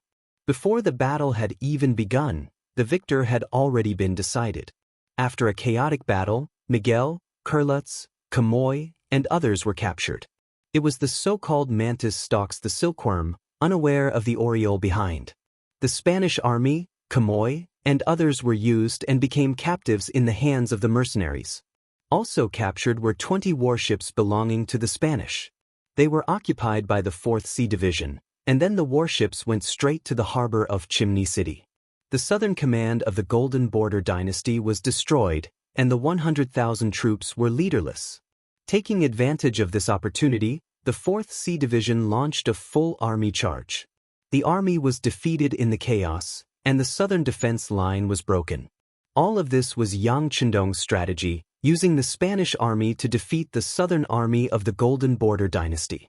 Judging from the results, the process was not complicated, but it was complicated to have the courage to attack the Spanish. In other people's eyes, they definitely wouldn't act rashly without knowing the details. However, in Yang Chendong's eyes, all of this was nothing. First, he made use of the other party's belief in the contract to make them fight for him. After that, he immediately sent out troops to encircle and annihilate them. Now, it seemed that the plan was well thought out, and the result was successful. As for whether Spain would send people to cause trouble for him in the future? Sorry, even if they didn't come looking for trouble, Yang Chendong would still fight them. To him, it was only a matter of time. This time, it was just an appetizer. The defeat on the southern front was like adding hail to snow. The Golden Rim dynasty was completely in a passive position. At this moment, the 4th Army Division led by Yang Chendong and the 1st World Cavalry Regiment had successfully occupied the eastern city of Borromean. At this point, they were only separated from the capital by Dakmao City.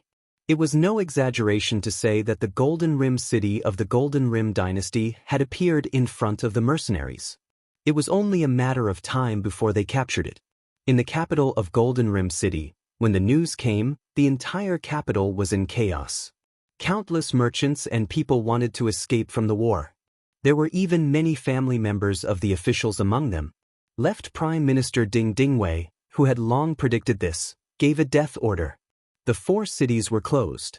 Even if they were trapped in the city and died, no one was allowed to escape. It was not that Ding Dingwei was ruthless. It was just that such a chaotic situation was likely to give the mercenaries a chance to enter the city. If that was the case, they would lose their last chance to negotiate with the mercenaries. Once the royal family was destroyed, Ding Dingwei would become the biggest sinner. The royal palace was no longer as high-spirited as before. Whether it was King Boromir, left Prime Minister Ding Dingwei, or Dagon, who was the general of the city's defense, they all looked very disheveled at this moment. Everyone looked much older and more haggard. What's the situation in the city? Is there any news from the Allies' reinforcements? Boromir was still sitting on the throne, but at this moment his eyes were listless and his body was weak. The 4 gates are closed. No one is allowed to leave the city. The situation is still stable. The food in the city is enough for at least 3 months. As for the Allies' reinforcements, they said that they are still preparing. They want us to hold on for 1 more month no matter what. Left Prime Minister Ding Dingwei said these words weakly. He knew in his heart that the Golden Rim dynasty was finished. 1 month.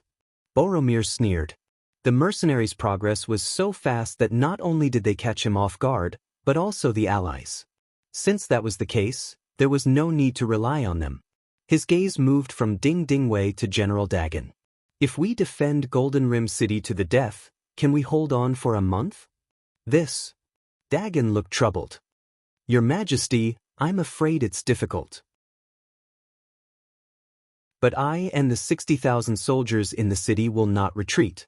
At this moment, Dagon showed the calm side of a general in the face of death. This made Boromir feel relieved. However, there was no hope in resisting. What was the point of it? At most, more people would die. Report. At this moment, a messenger ran in from outside the hall. He knelt on the ground and looked at King Boromir.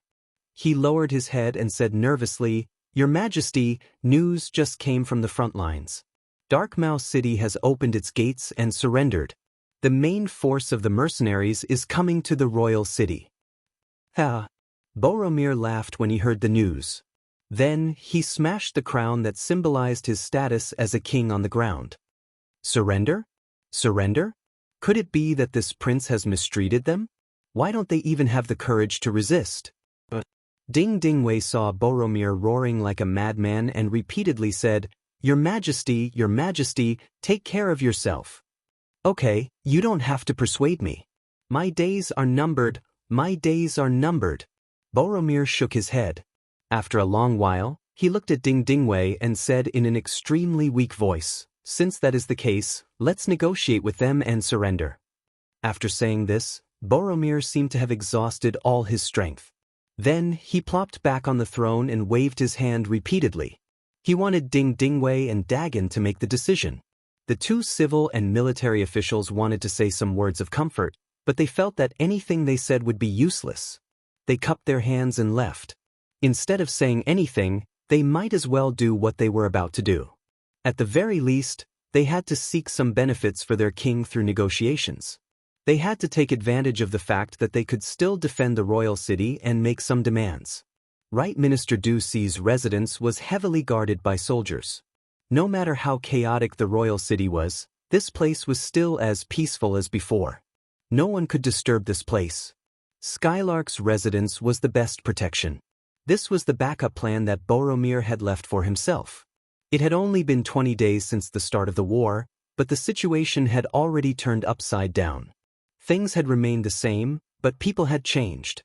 Left Minister Ding Dingwei and General Dagon appeared in the Right Minister's residence together. The former Right Minister, Dagon, tactfully avoided meeting them. Ever since he agreed to go to court with Skylark, he was destined to retire from politics and enter business. Seeing that he was about to get what he wanted, he would naturally think of a way to facilitate this peace negotiation. In an extremely elegant and remote courtyard, the three of them met. Yunk was still as calm as ever. Even when Ding Ding Wei and Daen came together, he didn't give them a second glance and continued to brew his tea. However, there were 2 chairs placed in front of him, indicating that he had already prepared everything. This place is really peaceful. I didn't expect Mr. Yun to be so calm when the outside world is so chaotic. It is truly admirable. Ding Ding Wei looked at the surroundings and said emotionally, "Don't worry, King Boromir can also live such a peaceful life in the future. As long as he doesn't want to, he can refuse to see any guests." At this moment, the tea was ready. Skylark poured a cup for each of the guests and pointed to the chairs in front of him. "Thank you." Ding Ding Wei and Dagon looked at each other and sat down together. The negotiation officially began. If we choose to surrender now, I don't know how the Duke of Loyalty is going to treat my king and the ministers. Ding Ding Wei took a sip of tea and went straight to the point. The king will be put under house arrest, and the other ministers will hand over half of their property. They will then be transformed into ordinary people. Of course, if anyone wants to serve the Duke of Loyalty, they can also submit an application. We will make appropriate arrangements according to their ability. Skylark quickly answered. He had studied these matters repeatedly over the years and already knew what to do. Skylark's answer was not out of Ding Ding Wei's expectations. As far as he knew, the king of Jiaoji and the king of Lansong Kingdom were also treated the same way. However, he didn't expect it to be the Golden Bian dynasty's turn so soon. Thinking about it, it was as if everything happened yesterday. Although he knew that things should be done this way, since it was a peace negotiation, of course, he had to strive for more conditions that were beneficial to him. Ding Ding Wei immediately said, "I still have 60,000 soldiers in the capital, and I still have the ability to fight. My king is not a defeated king. It seems a bit unreasonable to still have the same conditions." "You still have 60,000 soldiers?"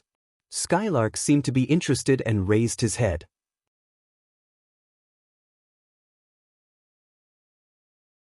Chapter 929. Yes, we still have 60,000 soldiers. They are all elites, and they can fight against many on the battlefield. We are really... General Dagon wanted to continue his introduction. Unexpectedly, Skylark opened her mouth and said, "They're just chickens and dogs. If you're not convinced, you can fight. The mercenaries can easily destroy them with less than 10,000 men. Do you believe me?" Skylark's calm aura changed as his gaze landed on Den's body, becoming a little sharper. Dagon, who was being stared at, wanted to say no and shake his head. However, he knew that the people were in chaos and the morale of the army was low. The so-called 60,000 soldiers were just a number.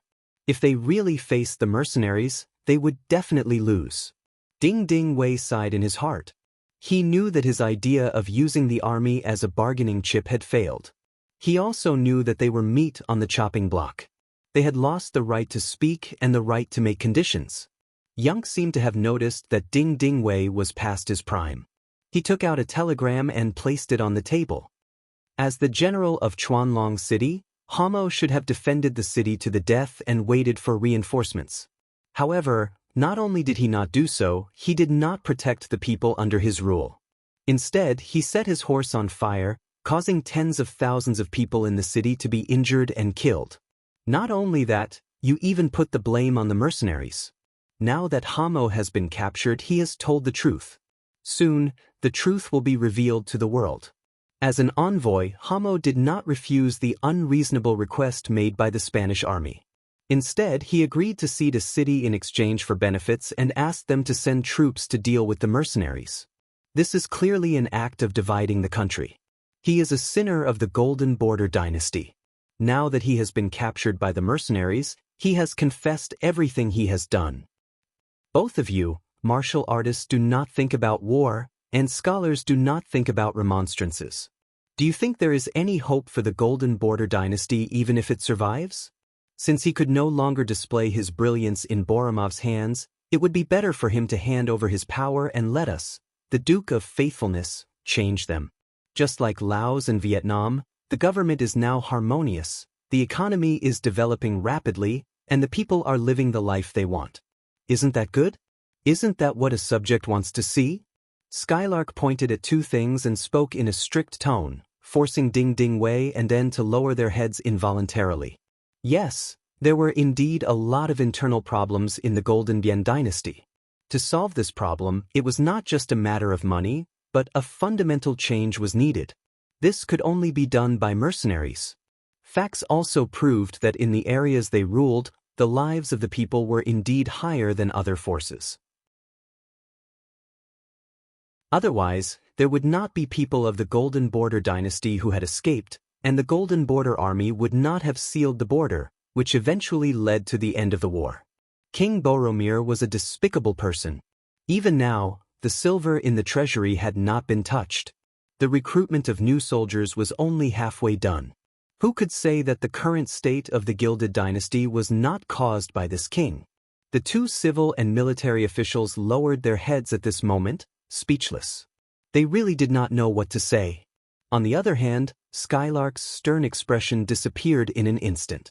She regained her calm expression and said, "The Duke of Loyalty has already sent an order. Boromir must step down and leave this place. He must rush to another place where he is under house arrest. Of course, his safety is guaranteed. Not only that, but the two of you, as loyal subjects, have a chance to see him once a year. It can be regarded as doing your duty as a subject. Oh, by the way, to do this, the two of you must stay and continue to do something for the Golden Bian dynasty. Otherwise, you will not have such qualifications." Stay? Both Ding Ding Wei and Den were stunned. They did not understand what Skylark meant. To stay? This is the Duke of Loyalty's order. Now that the Golden Bian dynasty has been established, there are many things to be done. The two of you know the situation here better. Recently, your performance has also proved your ability and your character. The Duke of Loyalty admires this very much, so he asked you to stay. In the future, the Golden Bian dynasty will no longer exist, and it will be renamed Cambodia Province. Den will be the garrison general here, responsible for the reconstruction of the army and the security of the province. Ding Ding Wei will be the deputy governor, responsible for the people's livelihood and economic development here. When it came to Ding Ding Wei, Yang's face showed a trace of envy and said, "The position of deputy governor is already very high. It's not even lower than your current position of left prime minister. This shows how much importance the Duke of Loyalty values you." Skylark's sudden words were indeed beyond the two's expectations. They only wanted to be loyal to King Boromir, who had given them a lot of kindness. They did not expect to be chosen by the Duke of Loyalty. For a moment, they did not know how to answer. However, Ding Ding Wei was accustomed to storms and waves. After a moment of hesitation, he replied, "What if we don't agree? The Duke of Loyalty will not force anyone. If the two of you do not agree, you can enjoy the same treatment as the other ministers. However, I still suggest that the two of you stay. After all, we have persevered until now not only because of Boromir, but also because of the people and the army." The Duke of Loyalty said that as long as the two of you stay, there will be no problem with the funds. As long as the expenses are reasonable, he will approve. Not only that, but the treasury left behind by Boromir will also be left in Cambodia Province. After the war, there are many things waiting to be done. The people are in a terrible situation. If we want their standard of living to catch up, or even catch up with Laos and Vietnam, we will need to invest a lot of money. This is a good opportunity. I personally think that only the two of you understand the situation here. With the two of you, the people here will suffer less, and they will not be bullied. If it was someone else, everything would be different. Although Yang said that Yang Chendong would not force anyone, what he meant was that they should stay and ask them in the name of the people. This was Yang Chendong's intention. History had proven that the method of controlling the barbarians with the barbarians was effective. Since that was the case, why should he give up what was near and seek what was far away? He only needed to arrange the position of a provincial governor to oversee the overall situation. As for the other cadres, he still needed to keep some of the old ministers. This way, he could save a lot of time to understand and work together. Ding Ding Wei and En listened attentively. Their hearts were already somewhat moved. Yang had already said that the treasury would not be taken away, and the Duke of Loyalty would invest more money. In this way, with the idea that money made the world go round, the future Phnom Penh dynasty, no. It should be said that the future of Cambodia province was still promising. Both of them were not too old, and they also wanted to do something. Now that the era of Boromir had passed, even if it was for the sake of the future generations, they should do well. After this incident, the relationship between Yunk and the other two seemed to be a lot closer. When the two of them negotiated, they began to set out from the perspective of how to rebuild Cambodia province. Naturally, everything went according to their wishes. 4 days later, on the 31st day of the mercenaries' counterattack on the first blockade in Songding City, the negotiation ended. On behalf of the mercenaries, Yunk accepted the surrender letter from King Boromir of the former Phnom Penh dynasty. From the beginning to the end, it only took a month. Although there was still a lot of work to be done after this, the speed at which the armed forces of a kingdom were disarmed was still shocking. Yang Chendong had said before that he would solve the problem of the Phnom Penh dynasty by force in 1 to 2 months. Now he had done it, and it was done with the best standards. This made Luan Shaochen, the governor of Laos, who was in charge of logistics, feel less pressure. In order to restrain Siam and Ava from sending troops to help the Phnom Penh dynasty, Luan Shaochen first gave the merchants of the two countries a tax reduction and discounts on goods, and other benefits to show their friendship. It turned out that this trick was indeed very effective. When the news of the war came, the Phnom Penh dynasty sent people to seek military support from the two allies. These merchants made a lot of obstacles, which slowed down the speed of the two countries' troops. Now that the Phnom Penh dynasty had changed its name to Cambodia province, their army still had not been assembled. Without external interference, now that the war was over, Siam and Ava had no reason to send troops. While they had to swallow this bitter fruit, they also began to strengthen their armaments because they had a feeling that the rapidly developing mercenary army would not let them stay. One day, they would be eaten up like the Phnom Penh dynasty. For this reason, the kings of the two countries reached a private agreement that no matter which country was attacked in the future, the other country must unconditionally provide support. This was originally for their own survival. The spies of the Security Bureau and the CIA buried in the two countries reported this news to Yang Chendong. He just glanced at it and threw it aside. What he needed to do now was to stabilize the situation in Cambodia. It was true that he did not have more strength to conquer other countries. It was not that he did not have enough soldiers to conquer these two small countries, but that he did not have enough manpower to occupy and manage them. Not to mention, as soon as the war started, Bai Ming and Nan Ming had already taken action.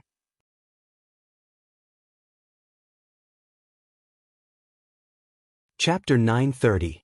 As more and more Han people entered the grasslands' first city, and these Han people were sent there after being trained in Chichen City, the spies of the northern and southern Ming went there one after another, using various means to extract information from these people. Yang Chendong was the leader of the mercenaries, and the fact that Chichen City was his headquarters was basically known to the whole world. This time, Yang Chendong took the initiative to attack the Phnom Penh dynasty, which made the northern and southern Ming feel a strong sense of crisis, so they also learned from him and took the initiative to start the expansion journey. For example, the southern Ming took the initiative to send an army to approach the sphere of influence of the king of Minzhuang. Bai Ming also began to mobilize an army to rush to Dadong Mansion and Shen Mansion. They wanted to launch a pincer attack on the Walla leader Yeshen in the Hatao area. The situation suddenly became tense because of this. Yang Chendong also ordered the commander of Tiger's Man in the first city to keep an eye on Bai Ming's every move. Once they found out that they had bad intentions, they should not be soft-hearted or afraid. When the enemy attacked, they just had to deal with them properly.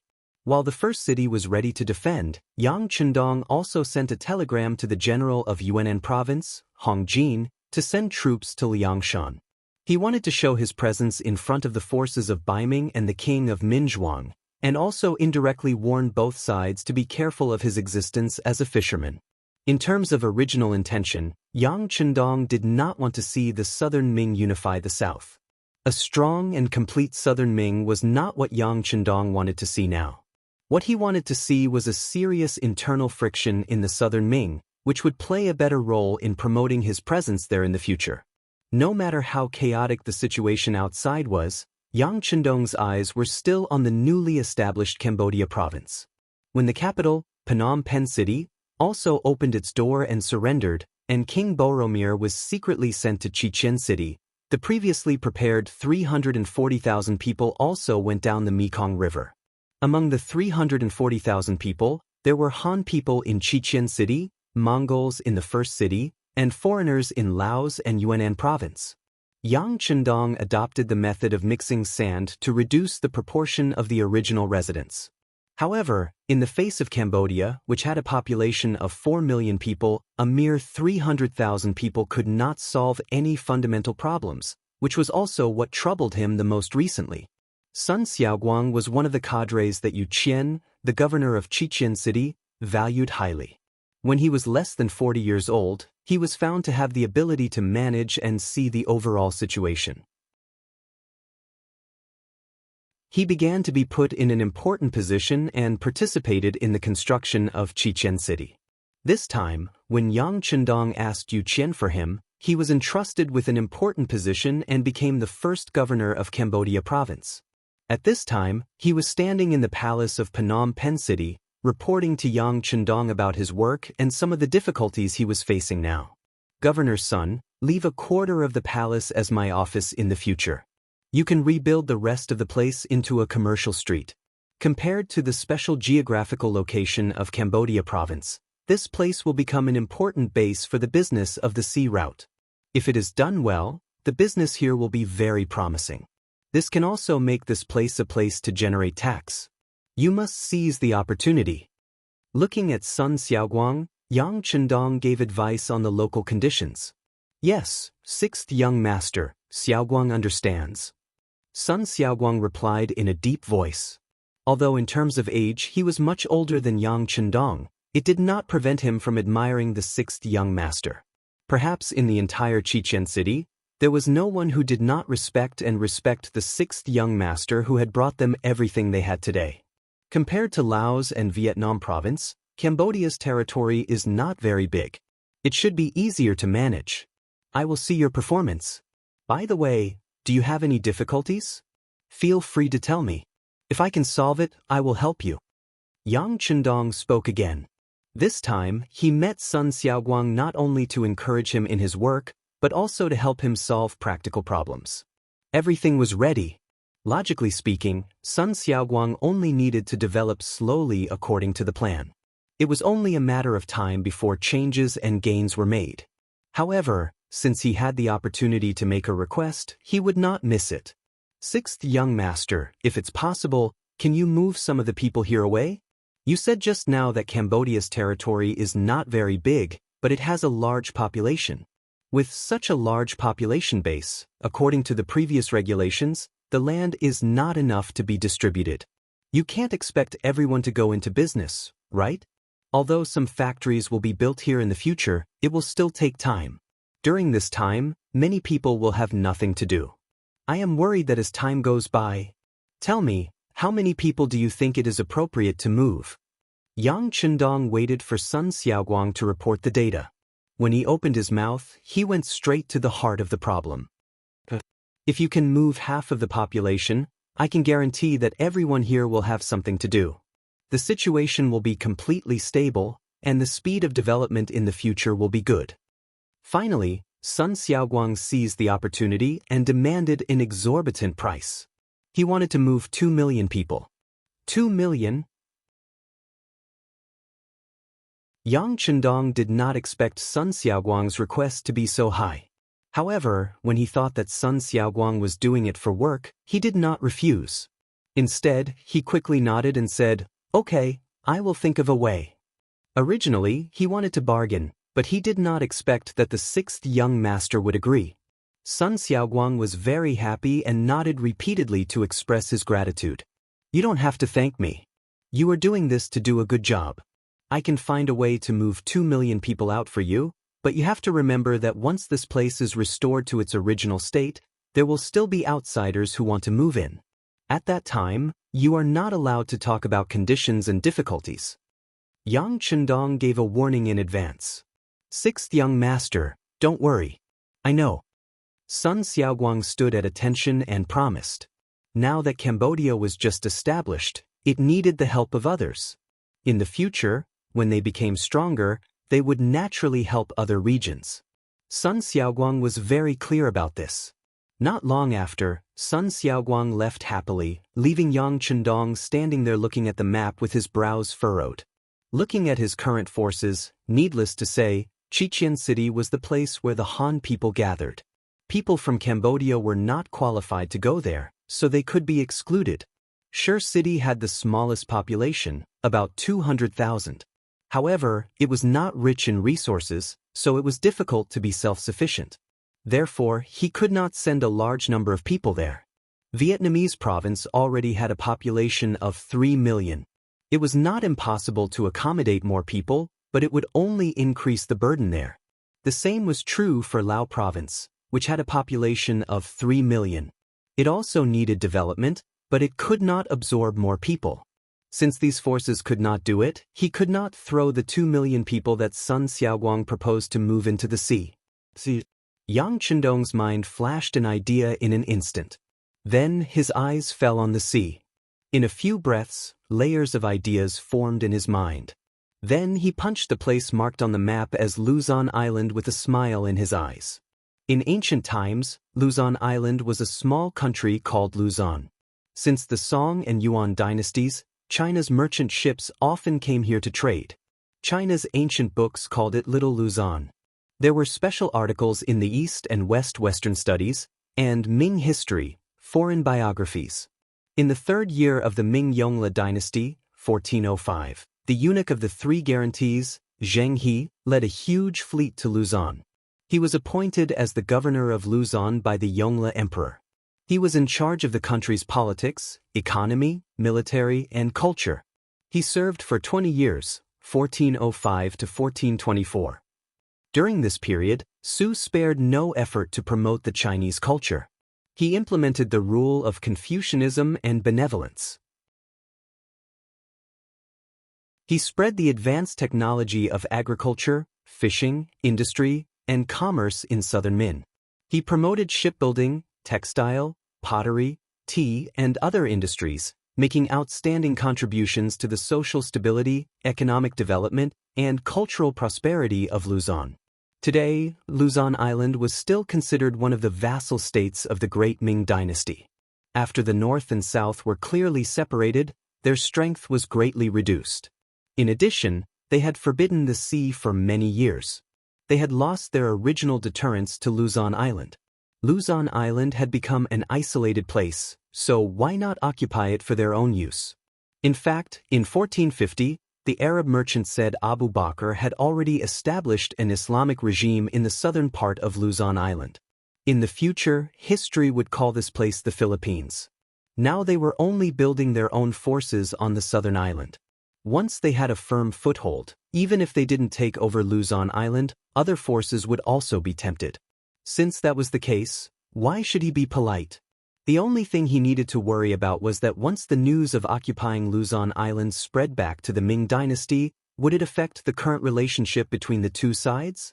After all, Luzon Island was not far from the Ming Dynasty. The previous governor was appointed by the Ming Dynasty. If the news of the mercenaries occupying Luzon Island spread back, there would definitely be ministers who would raise doubts and bring trouble. Yang Chendong was not afraid of trouble, but it was always good to avoid trouble. Suddenly, Yang Chendong thought of something and asked Beta Persei, who was standing next to him, "Beta Persei, I remember that we seem to have captured 20 large and medium-sized warships from Spain, right?" "Yes, young master. Those warships are very different from our warships. They have been sent to the shipyard in Cheng City for research." Beta Persei didn't know what was going on, but he still answered truthfully. "Very good. Send a telegram to Commander Gao Xiong immediately. Tell him that I want to see him and ask him to come quickly." Yang Chendong nodded. Learning from each other's strengths to make up for one's weaknesses was what he taught the technicians in Cheng City. They were able to combine it with reality, which made him very pleased. Of course, he was even happier about the great use these 20 warships would bring to him. Beta Persei sent the telegram. 3 days later, Commander Gao Xiong rushed all the way from the sea to the port of Kampot. Then he rode all the way to the palace of Cambodia and saw Yang Chendong.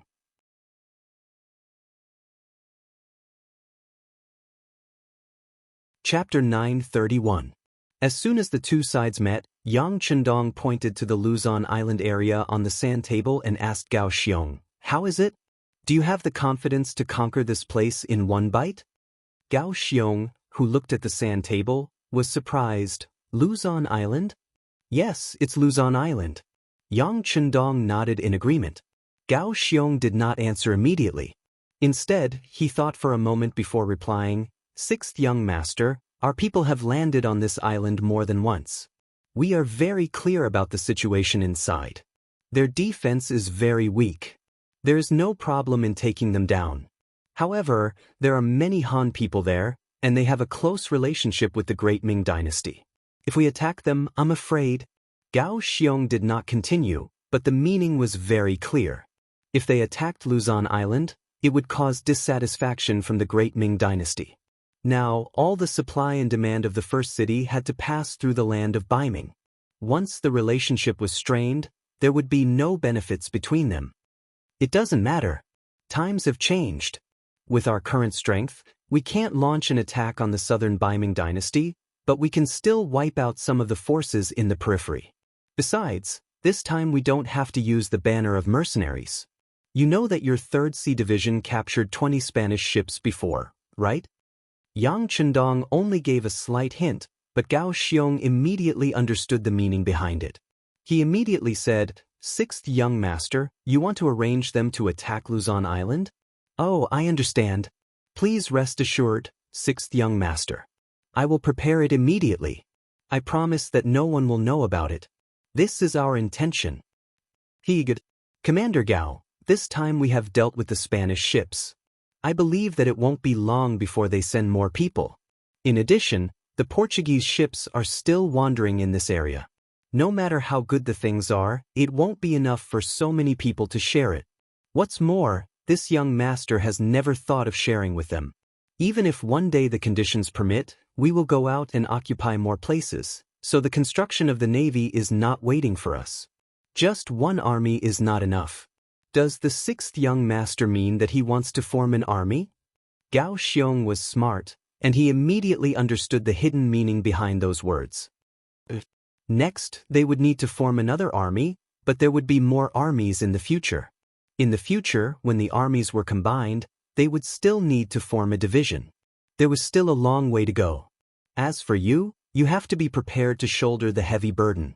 After we take down Luzon Island, we will establish the Navy headquarters.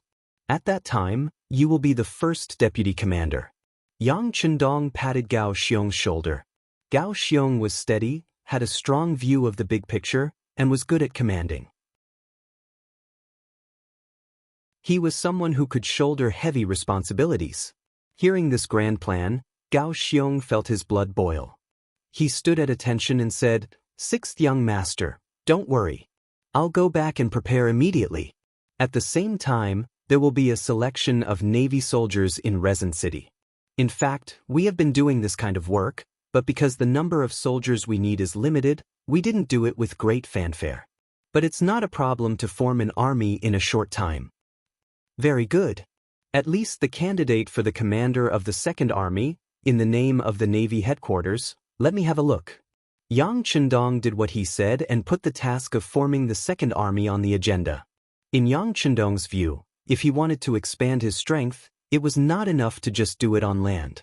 In addition, the Eastern world had been exposed and could face all kinds of unexpected events or even provocations at any time. The expansion of the Navy was also necessary. Gao Xiong left. Only 10 days later, 10 warships with red, yellow, and red rectangular flags sailed on the sea and went straight in the direction of Luzon Island. It seemed that this was just a simple voyage, but no one knew that all the officers and soldiers of the 1st Sea Division were curled up on these 10 ships, giving a very crowded feeling. This time, It was the 1st Sea Division that received the task. This was also Gao Xiong's idea. Since the Navy was going to establish a second army, then who would be the commander of the 1st Sea Division? As the commander of the 1st Sea Division and the first deputy commander of the Navy headquarters, of course, he had to express his opinion. The commander of the 1st Sea Division, Yu Guang, was one of the first people to follow him. He was also one of the first people to follow the 6th young master. He had the ability and qualifications, so he chose this person as the candidate for the commander of the 2nd Sea Division. This time, the capture of Luzon Island gave him an opportunity to show his face in front of the 6th young master. Yu Guang naturally grasped the opportunity given to him by the army commander. After receiving the order, he and the 4 regiment commanders of the 1st Sea Division, as well as the staff officers, repeatedly studied Luzon Island and formulated what they thought was the most perfect battle plan. When the 10 ships with the Spanish flag arrived at the northernmost dock of Luzon Island on the pretext of trade, the 4th Sea Division was responsible for controlling the port. The 1st, 2nd, and 3rd Sea Division launched a lightning raid from 3 different directions and soon controlled most of the areas around the Kagol River. The Luzon government, which originally only had 50,000 soldiers and was still spread out for defense, fell in just 5 days. The already declining Governor Chenrong was captured alive and the entire Luzon Island became a new territory for the mercenaries. On the 2nd day after Luzon changed its flag, a large number of ships with the flag of 5 stars suddenly appeared. They surrounded the 10 ships with the flag of Spain, and after a fierce battle, they destroyed them. The main commander, Miguel, and the deputy commander, Cruz, were captured and then taken away in public. This scene was witnessed by many merchants at the northern port of Luzon. At this point, the plan was successfully completed. Yang Chendong used the 2 captured enemy generals and the 10 ships to act and reasonably occupy Luzon Island. They had defeated the Western powers and returned safely to Luzon Island. When the news spread, even if the Southern and Southern Ming dynasties knew about it, they could not say anything. As for why the mercenaries did not leave and instead sent troops to guard the place, it was easier to explain. After all, this place had become the target of other countries. They only stayed to better protect this place. After Luzon Island became Yang Chendong's new power, they expanded the northern dock according to his request and renamed it Port Luzon. At the same time, a new city, Luzon City, was built on the island. Li Sheng, who was recommended by Yu Qian, was the first city lord. Because the population of Luzon Island was not large at that time, only a little more than 1 million, in order to strengthen the construction here and prosper the economy, 2 million people were transferred from Cambodia. At this point, Yang Chendong had fulfilled his promise to Governor Sun Xiaoguang.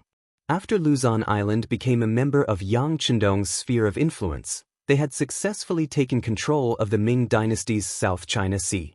Relying on Ryukyu Island, Luzon Island, and the docks and harbors of Yunnan Province, they had formed a pocket above the sea.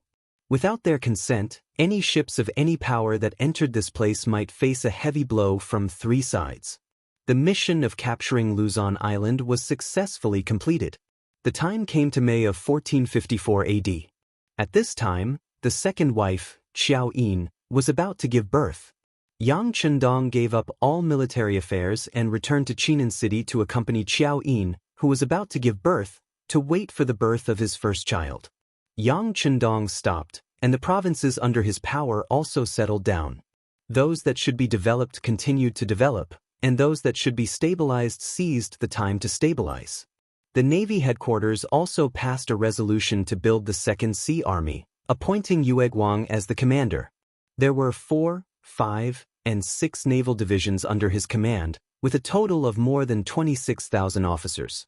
At the same time, it was announced that from today onwards, the mercenaries would be renamed the 5-Star Army, and it was announced to the world.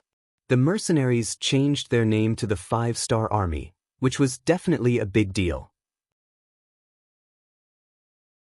However, there were not many people who really paid attention to this at the moment.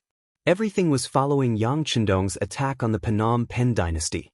The various forces also took the opportunity to seek opportunities to seize their own benefits. Shortly after learning the news that the mercenaries launched an attack on the Phnom Penh dynasty, the king of Minjuang, Zhu Huiqiu, proclaimed himself King Nanming and announced to the world. Not long after, he sent troops to Yunnan, where King Mu Bin of Shiping was located. For King Nanming, Zhu Huiqiu, his location was not satisfactory.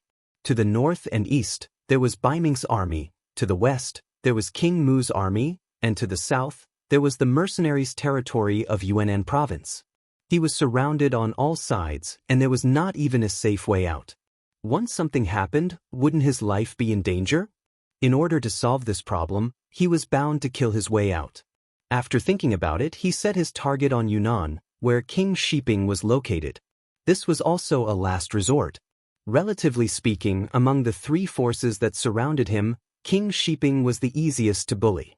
In order to achieve the goal of one hit, Zhu Huiqiu mobilized 100,000 troops and gave a heavy blow to Mu Bin, who was under Yunnan, without warning. Unfortunately, because the news was leaked in advance, he did not achieve the goal of one hit. He only managed to severely injure Mu Bin. However, just as King Nanming wanted to take down the entire Yunnan, Nanming sent troops. For a time, King Nanming, who had to fight on both sides, quickly changed from offense to defense. The battle was in a state of stalemate for a while. At this time, the Vietnamese general under the mercenaries, Hong Jin, led his troops out of Lang Son and watched the three sides fight. Hong Jin's appearance not only meant that Yang Chendong behind him was paying attention to this matter, but also that he had to do a very important thing, which was to take care of the people who were injured during and after the war. As long as they were Han people, they would take them in and arrange their lives for them. Compared to the last time when he spent 10 million taels of silver to buy Baiming, Yang Chendong did not spend money this time. Instead, he just picked people up. Facts had already proven that every time a piece of land was occupied, a large number of Han people would be needed to occupy it. Although after the last incident, Yang Chendong still had more than 3 million Han people in his hands, compared to the expansion of his forces, this number was clearly not enough.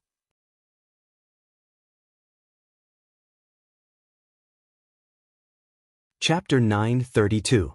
Restoring the glory of the Han people and bringing them to the top of the world had always been Yang Chendong's life goal that had never changed. In order to achieve this goal, he needed more Han people. He needed to spread them everywhere like seeds. Seeking more Han people to join him in the war was a very good way. The mercenaries began to take in the Han people and arranged for their food, clothing, housing, and transportation. Under the arrangement of the two major intelligence agencies, this matter quickly spread throughout the battlefield. For a time, many Han people who had been affected by the war and had no home to return to seemed to have found the light. They thought of ways to rush to Langshan from where they originally were. They knew that once they could get there, all the problems in front of them would be solved. Their lives would have hope again, and their lives would be guaranteed. The mercenaries' approach quickly attracted the attention of Emperor Nanming, Prince Nanming, and Prince Shiping who were fighting. When they saw that they were not spending money to buy people, but relying on the war to recruit people, they naturally disagreed wholeheartedly. They tried their best to stop them, and even maliciously spread some rumors that once they reached Langshan, it would be difficult for them to survive. It was better to continue to stay in their hometown. The three forces actually reached an agreement on this matter, and the impact was naturally not small. Some people who originally did not want to leave their hometown naturally chose to stay. However, when the war continued, the people found that they had land but could not farm. When they had money but could not buy food, the thought of leaving arose. However, due to the uncertainty of the government, they began to use various methods. Some sneaked away, some spent money to buy passage from the soldiers. In short, they had to leave this place. They had to leave this place where they could lose their lives at any time in the war. As a result, there would be people rushing from all directions to the entrance of Langshan every day. General Hong Jin had prepared a large amount of food and was waiting for them. As long as these people appeared here, they would be safe. It was equivalent to being protected by him. Since Hong Jin was backed by a powerful mercenary group, none of the three forces dared to provoke him. This place had really become a paradise, a safe place far away from the flames of war. For a time, the number of people under Yang Chendong's influence began to slowly increase. Every few days, General Hong Jin would arrange for soldiers to escort these Han people to the seaside wharf in Yunnan province. Naturally, there would be a naval battle waiting for them there. They would be sent to the safest place, Chichen City. Zhu Qiyu and Zhu Qizhen of the Ying sect were truly brothers. The southern Ming Empire had already started the war, and the northern Ming Empire was also preparing for war. Dai Zong issued an edict to change the name of the northern Ming Empire's territory to Liaodong. At the same time, he recruited 100,000 cavalrymen from there for the expedition to the west. At the same time, they also bought war horses in Liaodong. They wanted to build a strong cavalry force to the world. However, the number of war horses in the Liaodong region was limited, and many of them had to be purchased from various forces in the grassland. If one were to talk about who was the strongest in the Mongol Empire and who had the most horses, it would undoubtedly be First City. Shiqing was built by Yang Chendong with a lot of effort. In terms of personal effort, it was far more than Chichen City. For Chichen City, he only took out a lot of things from the warehouse and put forward some feasible suggestions. It was far from Shiqing, which was built by him alone. Shiqing was the first Siamese city built by Yang Chendong on the grassland. It had political significance and symbolic significance. It was also the economic and cultural center that he built personally. It was a model city. Not only did it have the largest commercial street in the grassland, but it was also the largest vegetable base, grain foundation, and war horse breeding base in the grassland.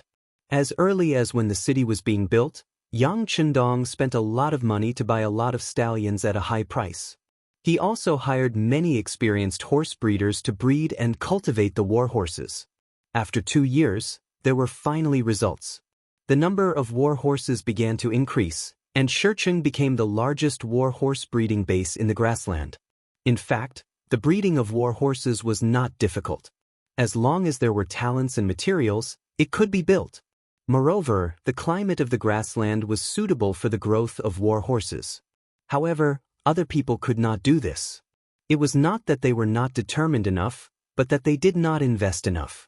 Just like when the Tang Empire was established, because they invested enough, the war horses were quickly cultivated, which led to the defeat of the Turks. Now, with strong financial resources and the existence of the mercenary army, there was no need to worry about anyone targeting them. The scale of the war horse breeding base was getting bigger and bigger, so Bai Ming had no choice but to target them. Naturally, even if Bai Ming had such thoughts, he would not dare to openly snatch it. According to the report of the Xian Mansion's chief soldier, Shi Wanshan, the combat strength of the mercenary army in the first city was very strong. Just the combat strength of a new army was daunting.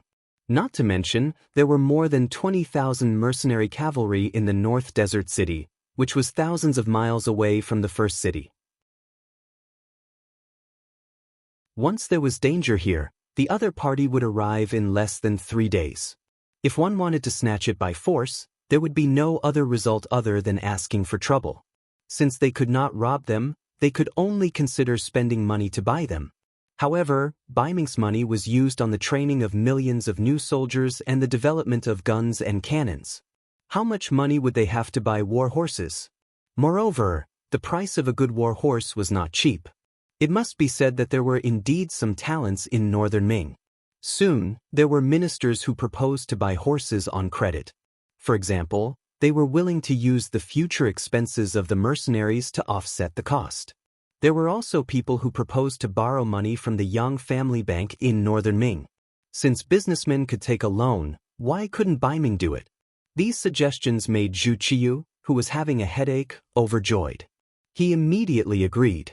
On one hand, he arranged for Chief Eunuch Jin Ying to negotiate with the person in charge of the Yang family bank in the capital. On the other hand, he sent an urgent message to Deng Chang, who was guarding Xian City, to go to Shiqing City to negotiate. In short, no matter what method was used, as long as they could get the war horses, it would be a great achievement.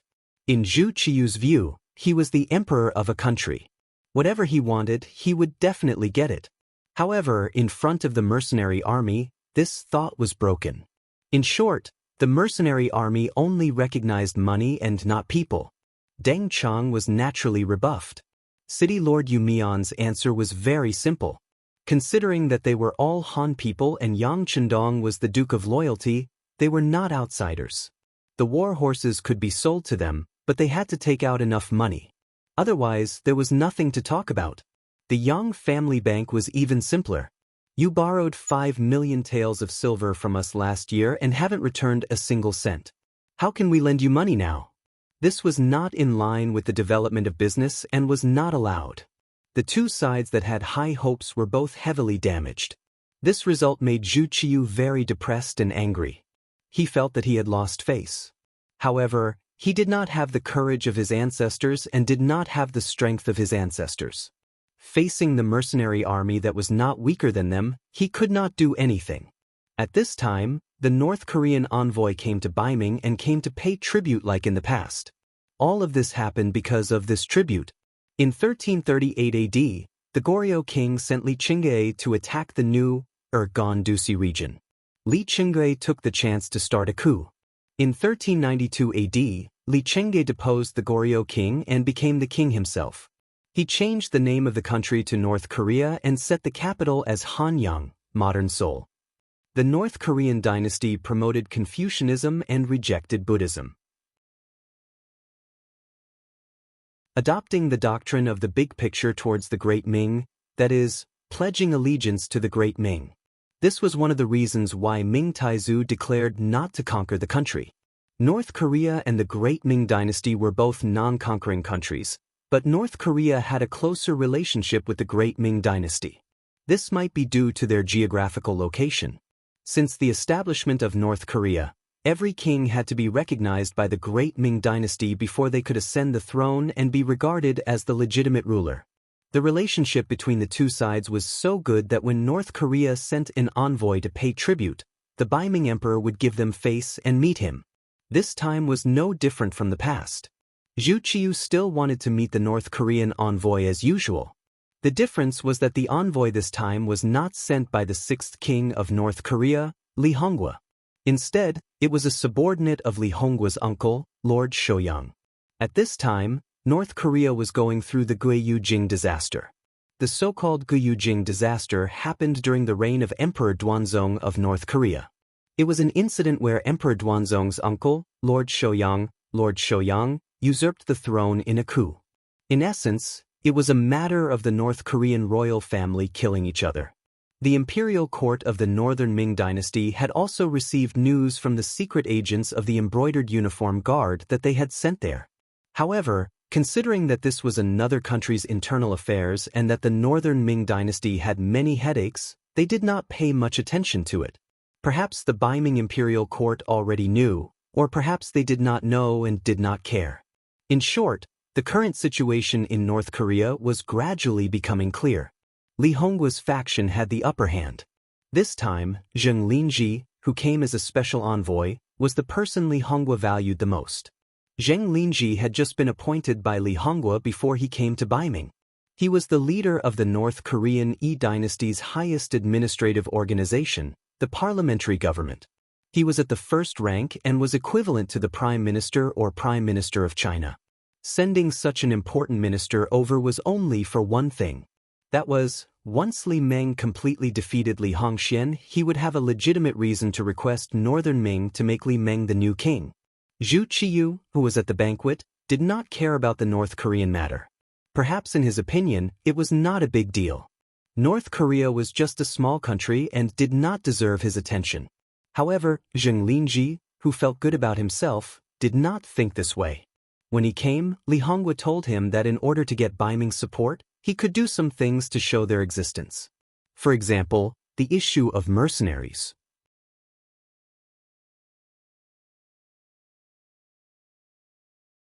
Chapter 933. During the banquet, seeing that Dai Zong and Zhu Qiyu were not in high spirits, and even when they were drinking, Zheng Linji asked in a low voice, "Great Emperor of the Great Ming Dynasty, is there something bothering you? Why don't you tell me? Maybe I can help you with some ideas." Zhu Qiyu raised his head slightly and sneered. He didn't mean to look down on North Korea, but he clearly looked down on North Korea. In his eyes, he never treated North Korea as a dish. If he couldn't solve the problem, what could the other party do? Zheng Linji didn't get angry when he saw Zhu Qiu's disregard. He knew very well that his identity couldn't enter the other party's eyes. It's just that he came with a mission, so even if he didn't want to talk, he had to. Seeing that Zhu Qiu didn't intend to speak again, he took the initiative to say, "Great Emperor of the Great Ming Dynasty, I guess that you have a headache because of the warhorse?" Zhu Qiu, who didn't care at first, became more focused this time, and when he looked at Zheng Linji, he became more formal. Seeing that he had successfully attracted the other party's attention, Zheng Linji was happy and continued, "If it's because of this matter, I really have a way." This time, Zhu Qiu was even more surprised. He didn't expect that a small vassal state's minister would have some knowledge. If it was in the past, maybe he wouldn't care, but now, with a desperate mentality, he nodded and said, "Okay, then let's go to the palace after the banquet." "Thank you, Great Emperor of the Great Ming Dynasty." Zheng Linji nodded happily. He was excited that he had taken the first step. Thinking that this time he could get the attention of the Great Ming Dynasty's emperor, then there would be no twists and turns and problems when Li Ji was conferred the title of king in the future. The banquet seemed to be particularly enthusiastic because of Zheng Linji's unexpected action, especially the emperor, whose face had been ugly for a long time, seemed to have forgotten his troubles at this moment, and there was a smile on his face. The other ministers didn't know the reason, so they could only make various guesses in their hearts. After the banquet, Zheng Linji was still sent back to the relay station by the carriage. However, the others did not know that he had already gotten off the carriage halfway and was heading straight for the palace. The mercenaries, or rather, the 5-star army, were getting stronger and stronger. Zhu Qiu felt a strong sense of crisis. Therefore, he didn't dare to trust anyone in a meeting like this. He just let the chief eunuch Jin Ing take care of everything. When he saw Zheng Linji in the palace, Zhu Qiu's expression had returned to its usual calm. "Greetings to the great emperor of the Great Ming Dynasty." As soon as he entered the side hall, Zheng Linji knelt on the ground with a pious expression. "Envoy, there's no need to be so courteous. Why don't you talk about what you discussed with me earlier?" Zhu Qiu stretched out his hand and gestured for them to rise. "Thank you, Your Majesty." Zheng Linji slowly got up from the ground and explained his plan. If they want war horses, the best place to get them is naturally in the beginning city. Unfortunately, they have already forgotten who gave them everything they have. There is no land under the heavens. The actions of the 5-star army are indeed rebellious. "Okay, envoy, you don't have to judge these. Let's talk about your plan," Zhu Qiu said with displeasure. The 5-star army had already disobeyed his orders. This was naturally a provocation to the imperial power. He was not happy, so why would he bother others to talk about it in front of him? After Zheng Linji was reminded of this, his expression showed a bit of nervousness. He knew that he had to get some solid goods after all. Otherwise, he was afraid that the great Ming Emperor would drive him away. "Your Majesty, although there are many war horses in the beginning city and they can even be said to be strong, they have a fatal flaw. That is, everything they need must be transported by sea. As long as we can cut off this route, it is equivalent to holding down his weak spot. At that time, won't Your Majesty be in control? Sea route." Listening to this proposal that was not very new, Zhu Qiu shook his head with a trace of disappointment on his face.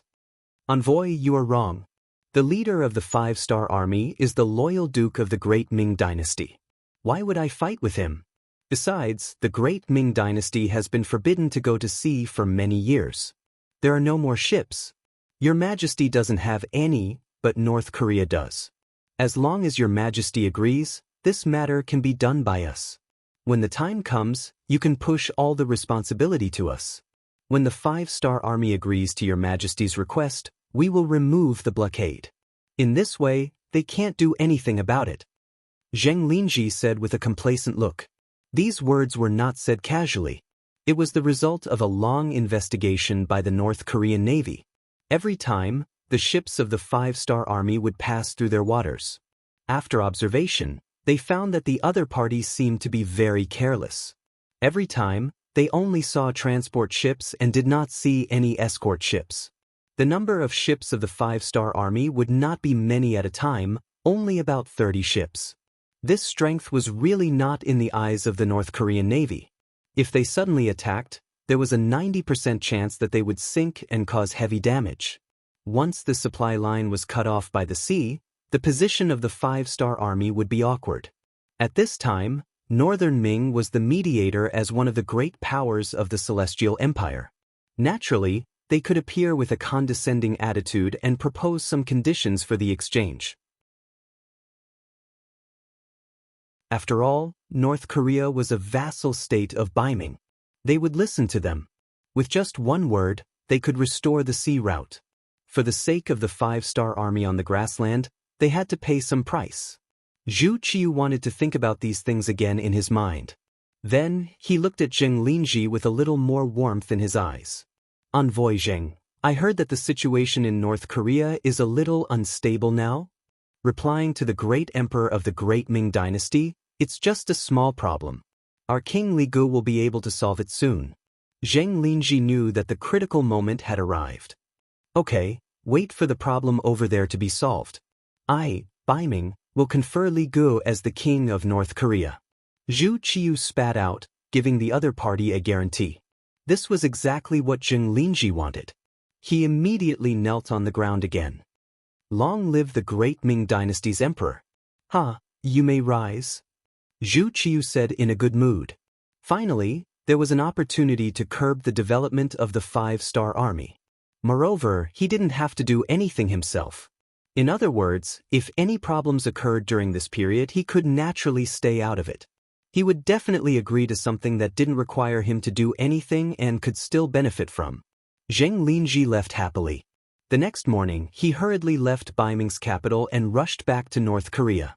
An operation to repair the sea route of the 5-star army's transport ships immediately began preparations. Because only Zhu Qiu, Chief Eunuch Jin Ing, and Zheng Linji were present during the secret meeting, this matter didn't leak out in Beiming. The capital of North Korea, Seoul, also known as Hanyang. In 1392, the Ri family established the Joseon dynasty and moved the capital to Yangzhou in 1394.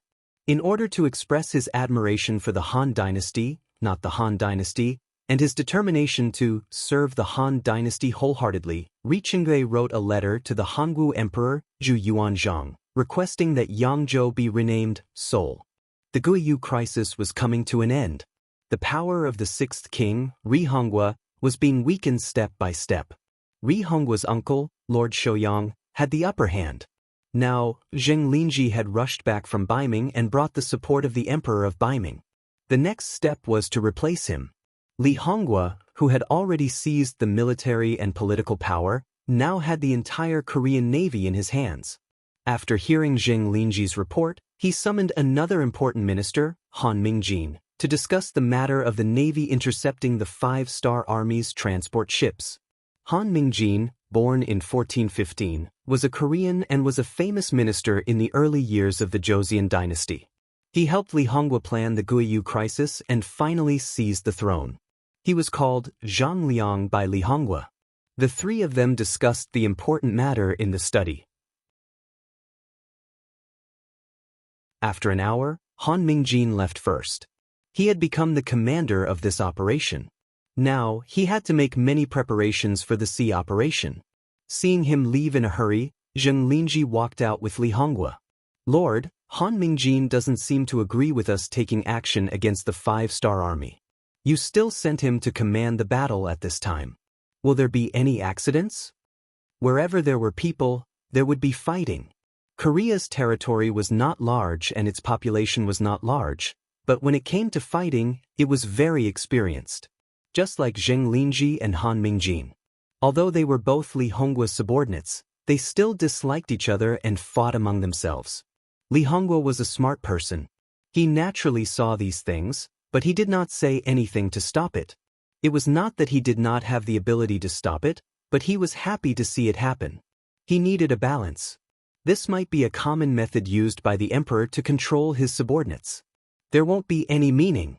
Mingjin is just worried that the 5-star army will take revenge on us. But this time, we have Baiming's support. How would they dare to act recklessly? Since he has taken on this responsibility, he will naturally do a good job. This time, we just need to wait for good news. Li Hongwa said confidently. Perhaps he was confident in the plan this time, or perhaps he was confident in the Korean Navy.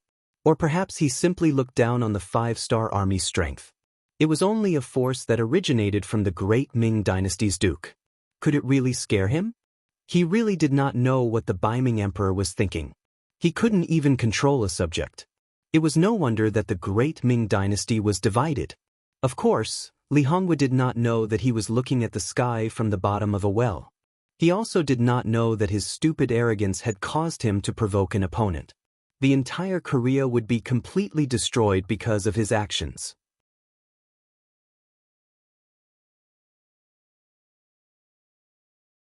Chapter 934. As usual, a fleet of 30 ships was passing through the Korean Strait between North Korea and the Japanese Empire. The five-star flag hanging high in the sky showed their identity.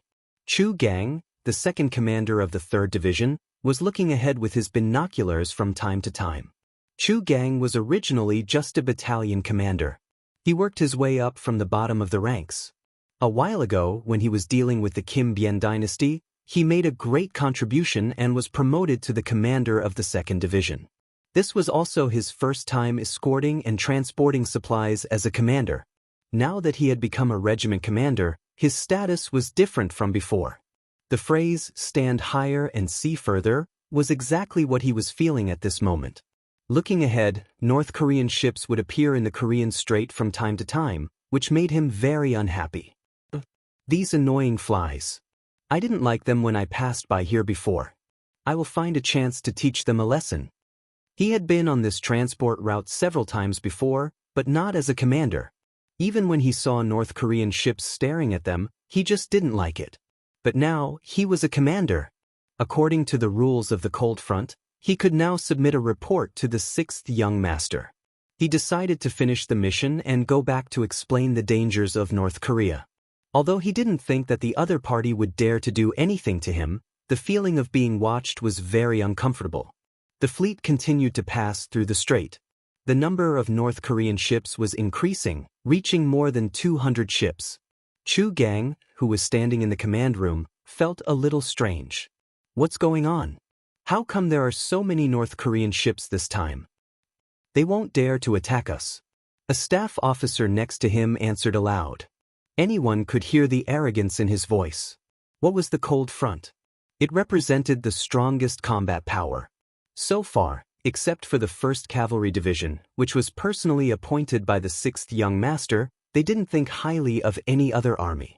For the staff officer's words, everyone nodded in agreement, including Chu Gang. They didn't think that anyone would dare to attack them. Or rather, someone dared to do it, but it definitely shouldn't be the North Korean Navy that they had always looked down on. Regardless of whether you believe it or not, more and more North Korean ships appeared, and they came within 100 meters of the ship under the flag that they wanted the mercenaries to stop the ship for inspection. No matter what, this was the other party's territory. Although they had never been inspected before, they actually had the right to make such a request. In the face of this reasonable request, for a time, many ships couldn't help but slow down. Some even stopped. Oh no, they might really attack. Immediately send out the signal flag to inform the other ships to pass through quickly. At the same time, prepare the cannons to fire. Chu Gang quickly reacted after a scream in his heart, especially when he saw the North Korean ships accelerating towards his fleet through the binoculars. The bad feeling grew stronger and stronger.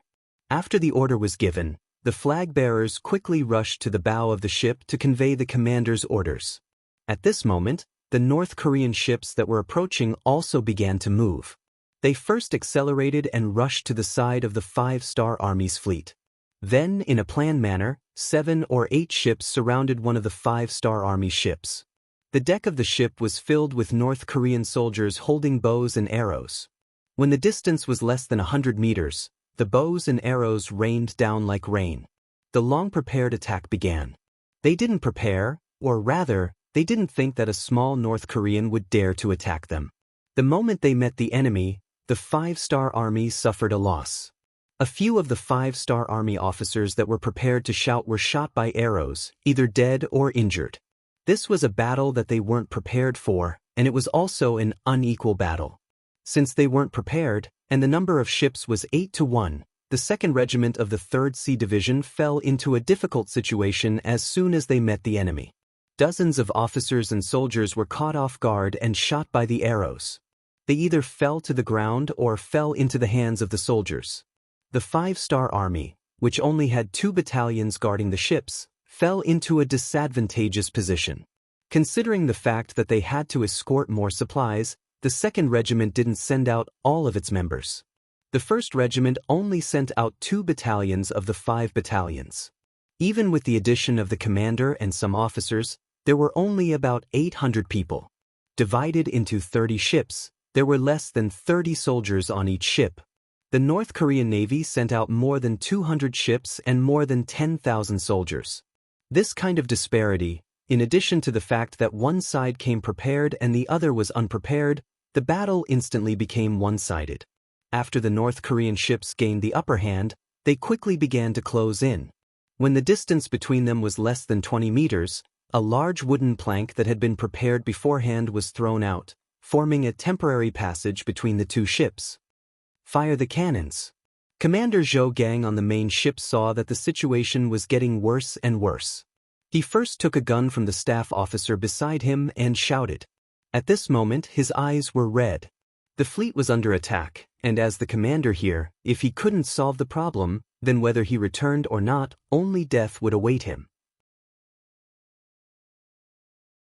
Whether it was for his duty or for the dignity of Lung Feng, he couldn't afford to hesitate at this moment. Commander, our ships are too close to the enemy's ships. If we fire now, we might hurt our own people. When the cannoneer heard the order, his face was first shocked, then he said with difficulty, "Don't worry so much, the ships that stopped have no chance of leaving. Even if the soldiers die, we can't let them and their supplies fall into the hands of the North Koreans. Quickly fire the cannons." The situation was so tense that Zhou Gang didn't have time to think about so many problems. What he needed to do now was to fire the cannons at the North Korean Navy and then take advantage of the chaos to buy time for the other ships to retreat. Following the commander's order, the cannons sounded and landed on a North Korean ship, causing a huge explosion and flames to rise into the sky. At the same time, the soldiers of Lung Feng on the various ships began to fire back. Bullets flew out and landed in the North Korean Navy's camp, causing the soldiers to fall one after another. A chaotic battle had begun. Cannon fire came one after another. At this moment, Zhou Gang didn't want to save ammunition anymore. In order to turn the situation around, what he needed to do now was to use up all his ammunition in the shortest time possible to deal a heavy blow to the North Korean Navy and provide cover for the other ships to leave. It was obvious that it was impossible to continue forward. Commander Zhou Gang gave another order, so the ships turned around and sailed back to the sea. At this moment, it was impossible to complete the transportation mission. The only thing they could do was to minimize the losses. The bullets and arrows collided. If this was on land, with the advantages of guns, they could definitely fight back and retreat at the same time, causing heavy damage to the enemy. However, this was the sea. The space on the ship was limited and there weren't many places to dodge. Many soldiers were forced to retreat to a corner and were shot to death by the arrows. The battle had only lasted for half an hour, but the soldiers on 3 ships had already been killed and the ships had been taken over by the North Korean Navy. Concentrate the last of the cannons and sink those 3 ships. With a face full of joy, Zhou Gang gave the order to fire his own ships. Since the ships had already been taken over by the enemy, they couldn't snatch them back. Now, they could only sink them and not let the enemy gain any benefits. At the same time, order the other ships to retreat quickly. Don't fight. Tell the soldiers that we will definitely take revenge today, but for now, we should immediately leave the battlefield. Zhou Gang's eyes were red as he gritted his teeth and ordered the fleet to retreat. Orders were issued one after another, and cannonballs flew down, hitting the 3 ships that were about to become their spoils of war. One of the cannonballs unfortunately landed on another ship that was retreating, and a raging fire seemed to illuminate this part of the sea. From the start of the battle to the end, it was less than 4 hours. The five-star army had lost 4 warships, and more than 500 soldiers were dead or injured. This kind of loss was more than 50% of the naval battle. It was the greatest loss since the establishment of the Cold Front Navy. Zhou Gang, who had retreated far away, stood at the back of the ship. Looking at the huge fire in the distance, his eyes were red as he swore that he would definitely take revenge for today. He would definitely make the North Koreans pay a heavy price for what they had done today. Han Mingjin stood on the largest North Korean ship and looked at the 5-star army ships that were slowly retreating. He didn't say anything for a long time. "Sir, should we send someone to chase after them?" A Marine general came forward and asked. "No need. Our mission is to prevent them from passing through here. Now that we have achieved our goal, we can retreat." Han Mingjin shook his head and rejected the suggestion to continue chasing. Then, a trace of worry appeared on his face.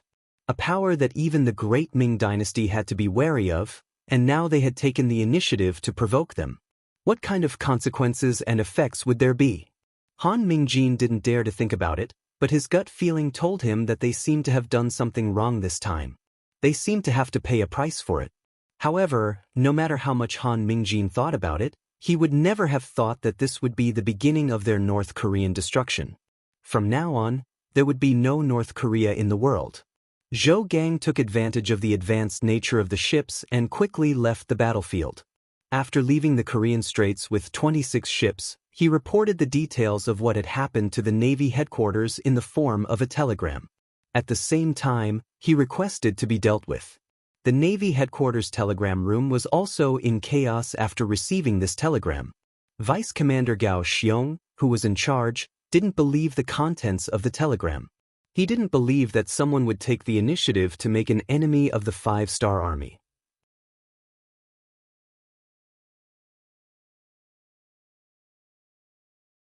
Chapter 935.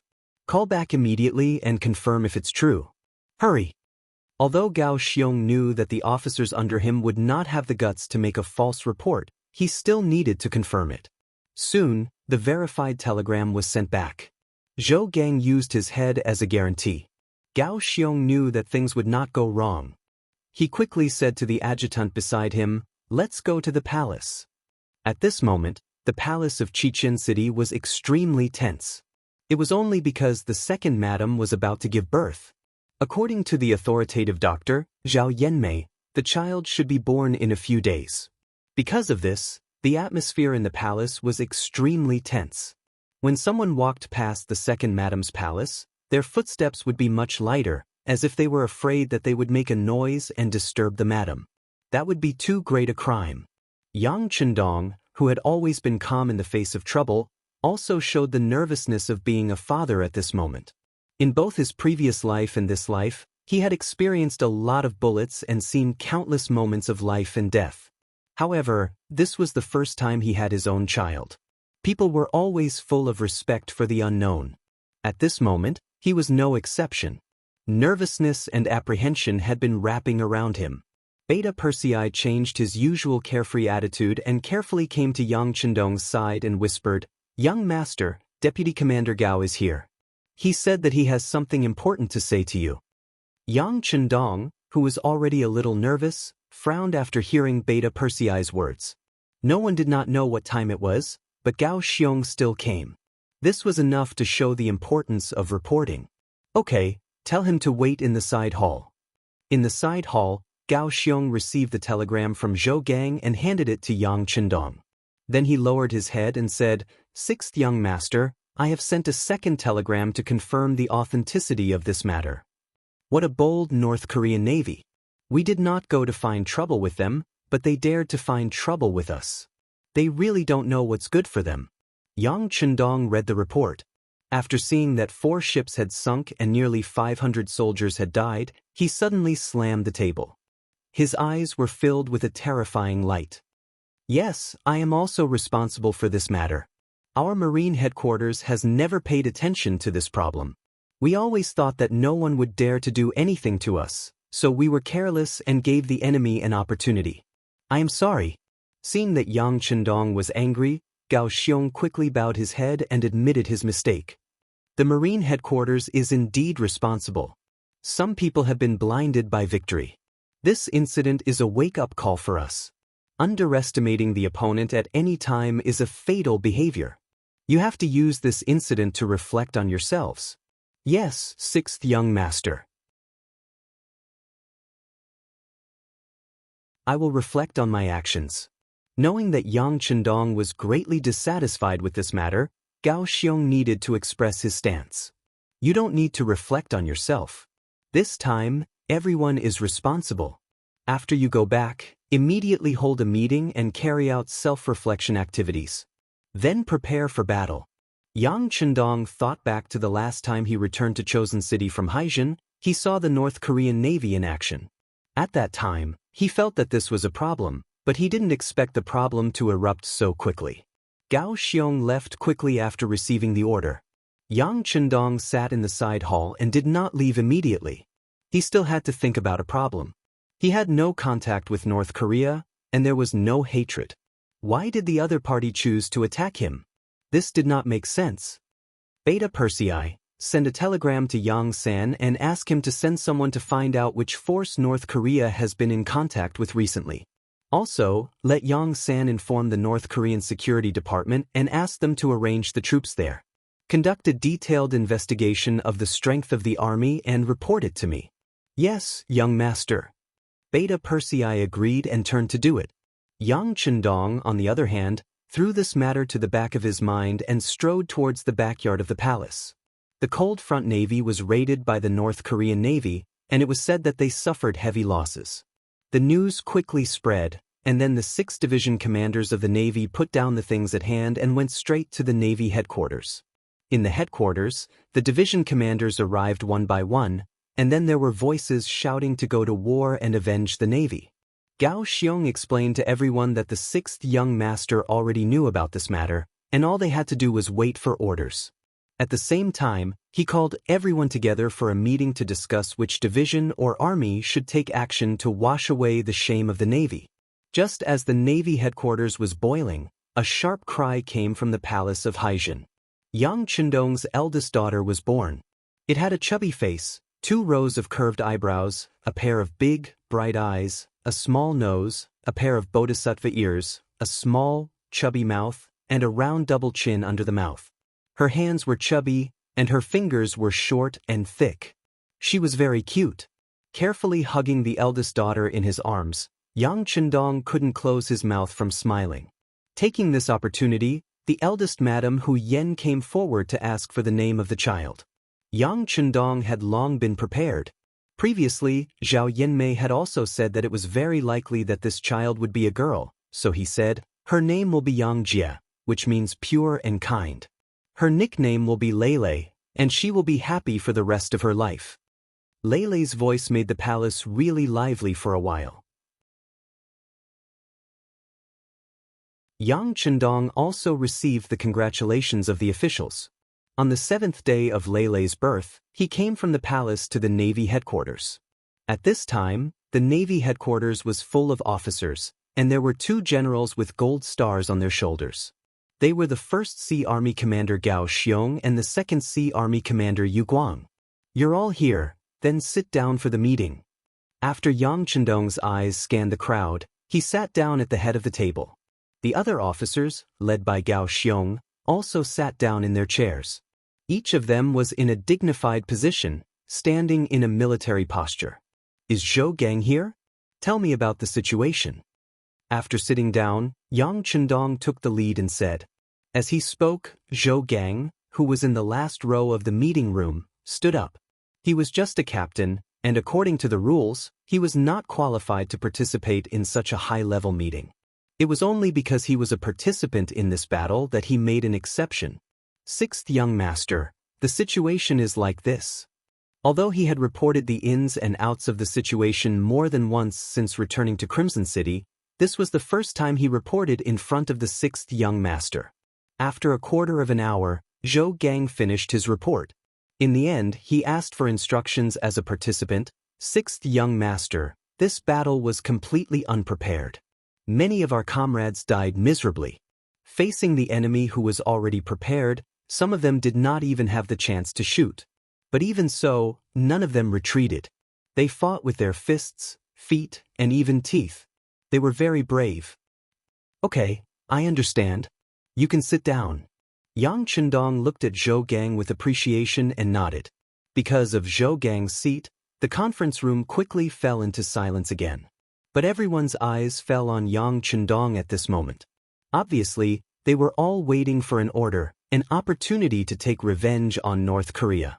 Not letting everyone wait for long, under Yang Chendong's signal, Beta Persei first wrote some documents and sent them one by one to the 2 commanders and 6 division commanders. Everyone, take a look. This is the information from the Security Department. More than a month ago, North Korean envoy Zheng Linji entered Beiming's Kyoto to pay tribute. And it was also more than a month ago that Northern Ming had proposed to buy horses from the Prairie City. However, because they wanted to trade on credit, they were rejected by us. The 2 things that seemed to be unrelated were now mentioned by Yang Chendong together, and the faces of several officers became dark. So, North Korea's attack at sea should have a lot to do with Beiming?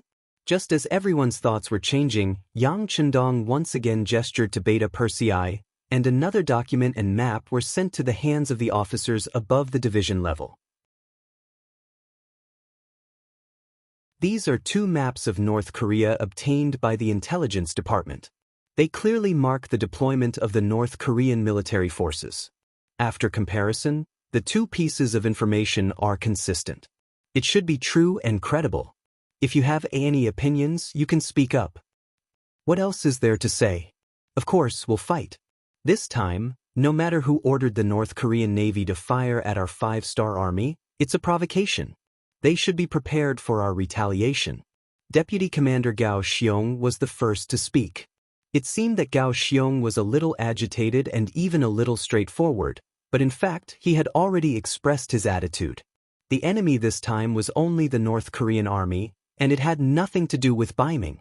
This was also the reason why Yang Chendong wanted to explain the North Korean diplomatic mission to Beiming to everyone first. If he didn't make some things clear now, the officers below would inevitably figure it out. If this matter was related to Beiming, then after the war with North Korea, would they fight Beiming? Even if the Great Ming dynasty had been divided into the south, Beiming's territory was still not small. A lot of preparation was needed to take down Beiming.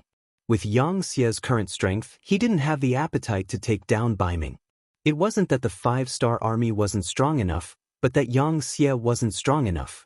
If they fought now, there was a high chance of winning the final victory. But what about after they successfully occupied it? How would they manage such a large territory? How would they arrange for the Han people? Yang Chendong's goal was to let the Han people live a good life.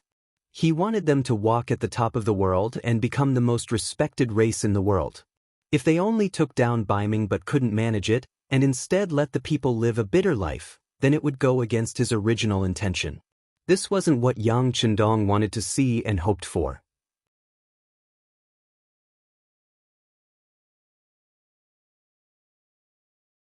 Chapter 936. Therefore, it's not that Beiming can't fight, but they must be prepared. It's best if they can receive it safely. Even if they can't, they must think about all kinds of things to deal with after the war. With the current strength of Yang Xie, he can't do this, so it's better not to move and continue to accumulate strength. This is one of the themes of Yang Chendong's meeting today.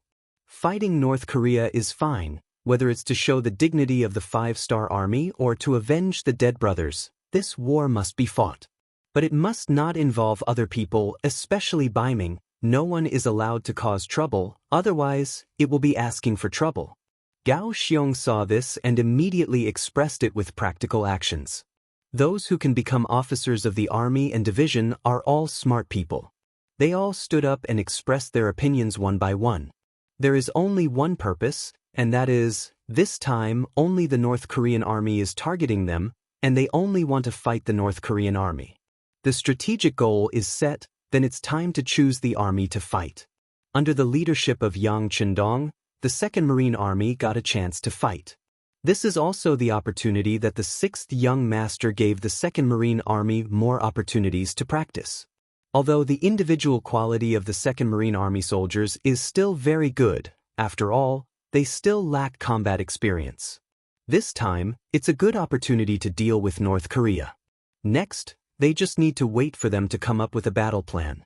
After leaving the Navy headquarters, Yang Chindong went to the Chigang City Lord's mansion again to plan who to send to North Korea. In history, North Korea is like a willow tree, always used to fall with the wind. Yang Chindong naturally has no good impression of such a country, and this time, they dared to provoke him, so there's no need for them to exist. Arranging 200,000 Han people to enter North Korea is the task Yang Chindong gave to Yu Qian. Because of this matter, Yu Qian was both happy and in pain. In his eyes, this sixth young master was a bit too belligerent, and the direct result was that the Han commoners were increasingly lacking. As long as there were knowledgeable commoners who had a sense of nationality, they would always be sent to other places. Even now, some of the large factories in Crimson City were lacking in manpower. Because of this matter, the directors of those large factories had often come to find him to vent their anger, making quite a bit of trouble. She knew that Yu Qian was a hard-working person, so as long as you looked for him because of work, needless to say, he would never get angry. However, this made Yu Qian suffer. Yang Chindong was the one who gave the order to transfer people away. His subordinates did not dare to ask the sixth young master for an explanation, so they all came to him. How could he not be in pain? But on the contrary, every time Yang Xie sent out a few Han Chinese, it meant that Yang Xie's territory had expanded and the Han Chinese's influence had increased. Yang Xie's life in the future would be better.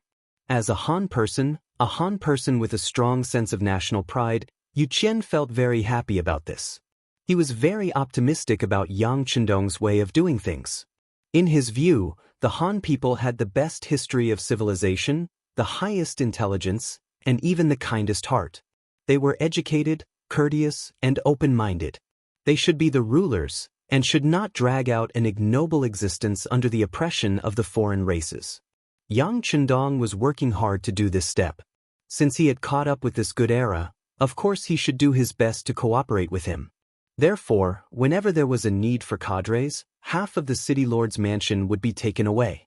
When another batch of cadres was finally formed, it would not take long for them to be taken away again. Even his own son was sent out. However, he was not angry at all. He was still in pain and happy at the same time. He was happy and happy at the same time. This time, Yang Chindong came to ask for people again. Yu Qian gritted his teeth and decided to take away another 200,000 people.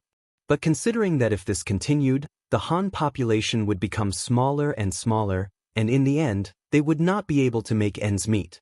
Thus, he couldn't help but remind Duke Zhongdan of the Han people that were brought back with money. Other than the elderly and children, there are less than 2 million adult men and women left after several transfers. Moreover, most of them are illiterate. It is too difficult to train these people without any foundation. I'm afraid that it won't be so easy next time. Rest assured, City Lord. The south of the Great Ming Dynasty is currently at war, and I have already arranged for people to take in the Han commoners. At that time, there will be many homeless commoners who can no longer live and will be transported to Crimson City. There will be a large number of them, and it will be enough to make up for the shortage. However, it will take a lot of effort to train them. After all, in the future, they will represent the Han people and go to various places to be masters. In terms of quality, they must be improved. I do not wish for their gluttony and laziness to lead to the dissatisfaction of the other races. If that is the case, no matter how many troops we have, it will not be enough. Yang Chindong replied with a smile. While he was exporting, he did not forget to import. He repeated this process over and over again. The commoners who entered Crimson City were ignorant and poor, while the commoners who left were knowledgeable and knowledgeable. Under their influence, the areas under their rule would definitely develop better and better, and the overall situation would also become better and better. Good, with the words of the Duke Zhongdan, this old man is relieved. Yu Qian smiled with satisfaction. He was very much in favor of Yang Chendong using the people to influence the people, using culture to influence the culture of the foreign race, and using habits to influence the culture of the foreign race.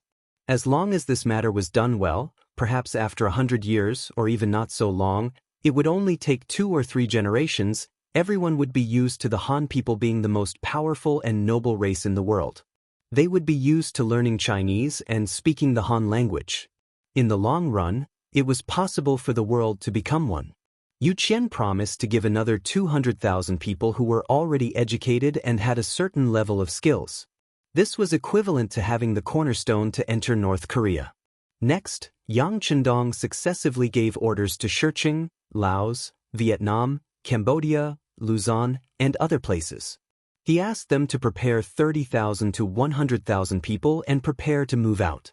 At the same time, they were also prepared to accept the same number of people who moved back. Yang Chendong wanted to use this method to make a big change. First, the density of the local population would be diluted, and the outsiders would gradually occupy the place. When the time was right, the local residents would have to leave the place where they grew up. In this way, these people would become rootless trees, and there would be no need to worry about what they would do. This was a long-term work, and it was also a big project. Only someone like Yang Chendong, who had a huge territory and enough financial resources, could do this. Yang Chendong, who had been busy for a day, returned to the palace. The first thing he did was to go to the second husband's bedroom to see his eldest daughter, Lele. Lele had been born for more than 10 days. Her eyes could already see the outside world clearly. Her big eyes were very cute. Whenever Yang Chendong held her in his arms, she would stick close to him tightly, and then carefully look at the man who was holding her. She was curious and very quiet. In the words of the first madam, Hu Yen, this was the feeling of blood. Little Lele knew that this was her father, the person closest to her in the world. So every time she was in her father's arms, she was very obedient and didn't make a fuss. These words made Yang Chendong, who was used to not showing his emotions on his face, so he was elated. Every time this happened, he would proudly say that he was a qualified father, a great father, and a father who cared deeply for his daughter. Yang Chendong liked little Lele so much that Xiao Yin, who was still in confinement, was very satisfied. Originally, she thought that giving birth to a daughter would cause the young master to be unhappy. Now, it seemed that she had worried too much. In fact, it wasn't just Xiao Yin. The other madams also had the same idea. But with little Lele's pearl in front of them, everyone was a lot more relieved. Presumably, no matter if it was a boy or a girl, the husband would be very happy and happy. But happy days always seem to be short. 3 days later, a set of very specific battle plans were sent to Yang Chendong by the 2nd Marine Army. Looking at the battle plans that were originally drawn up according to the Korean military's deployment, Yang Chendong waved his pen and approved. This also indicated that he didn't have much time left in Choken City. Next, he needed to return to the battlefield and let those who didn't know the immensity of heaven and earth know what the consequences of angering him for having ideas about the 5-star army were. At the end of the 8th month of the year 1454, more than 600 ships of various sizes, including 6 large warships, New Number 4, New Number 5, New Number 6, War God Number 4, Number 5, and Number 6, more than 100 medium-sized warships, several hundred small warships, and more than 100 transport ships. Under Yang Chendong's personal leadership, the 2nd Marine Army was mobilized. The 4th Marine Division, 5th Marine Division, and 6th Marine Division, totaling more than 20,000 people, left Choken City's naval port and headed straight for the Korean kingdom thousands of miles away. After years of continuous efforts by Choken City's shipyard, the warships had been converted from wind and human power to combustion power. The technology couldn't be said to be very mature, especially in terms of flexibility. There was still a lot of room for improvement. But in terms of speed, it was already very fast, especially those small warships. Once they entered the sea, they were like fish. Whether it was forward or backward, whether there was wind or no waves, whether it was sunny or rainy, their speed was extremely fast. This time, these hundreds of small warships acted as scouts. They guarded the two sides of the large fleet and headed straight for the Korean kingdom. Along the way, whenever they encountered a ship that wasn't on their side, they would stop it if they could. If they couldn't, they would use cannons to sink it. In short, they were not allowed to spread the news. Since a long time ago, the Five-Star Army had taken control of the Ming Dynasty's East China Sea. Usually, the number of ships that could be seen here was very limited. This made it easy for them to clean up. Along the way, they sealed off all information. A few days later, they arrived at the Korean Strait and bumped into the first batch of Korean naval forces. You're tuning in to the Passion Pages YouTube channel. We're so grateful for your support, and don't forget to subscribe to join us on this incredible journey through captivating stories. Your generosity through donations truly makes a world of difference, as it's the primary source of revenue that allows me to expand and enhance this channel for you. Thank you from the bottom of my heart for being a part of this adventure.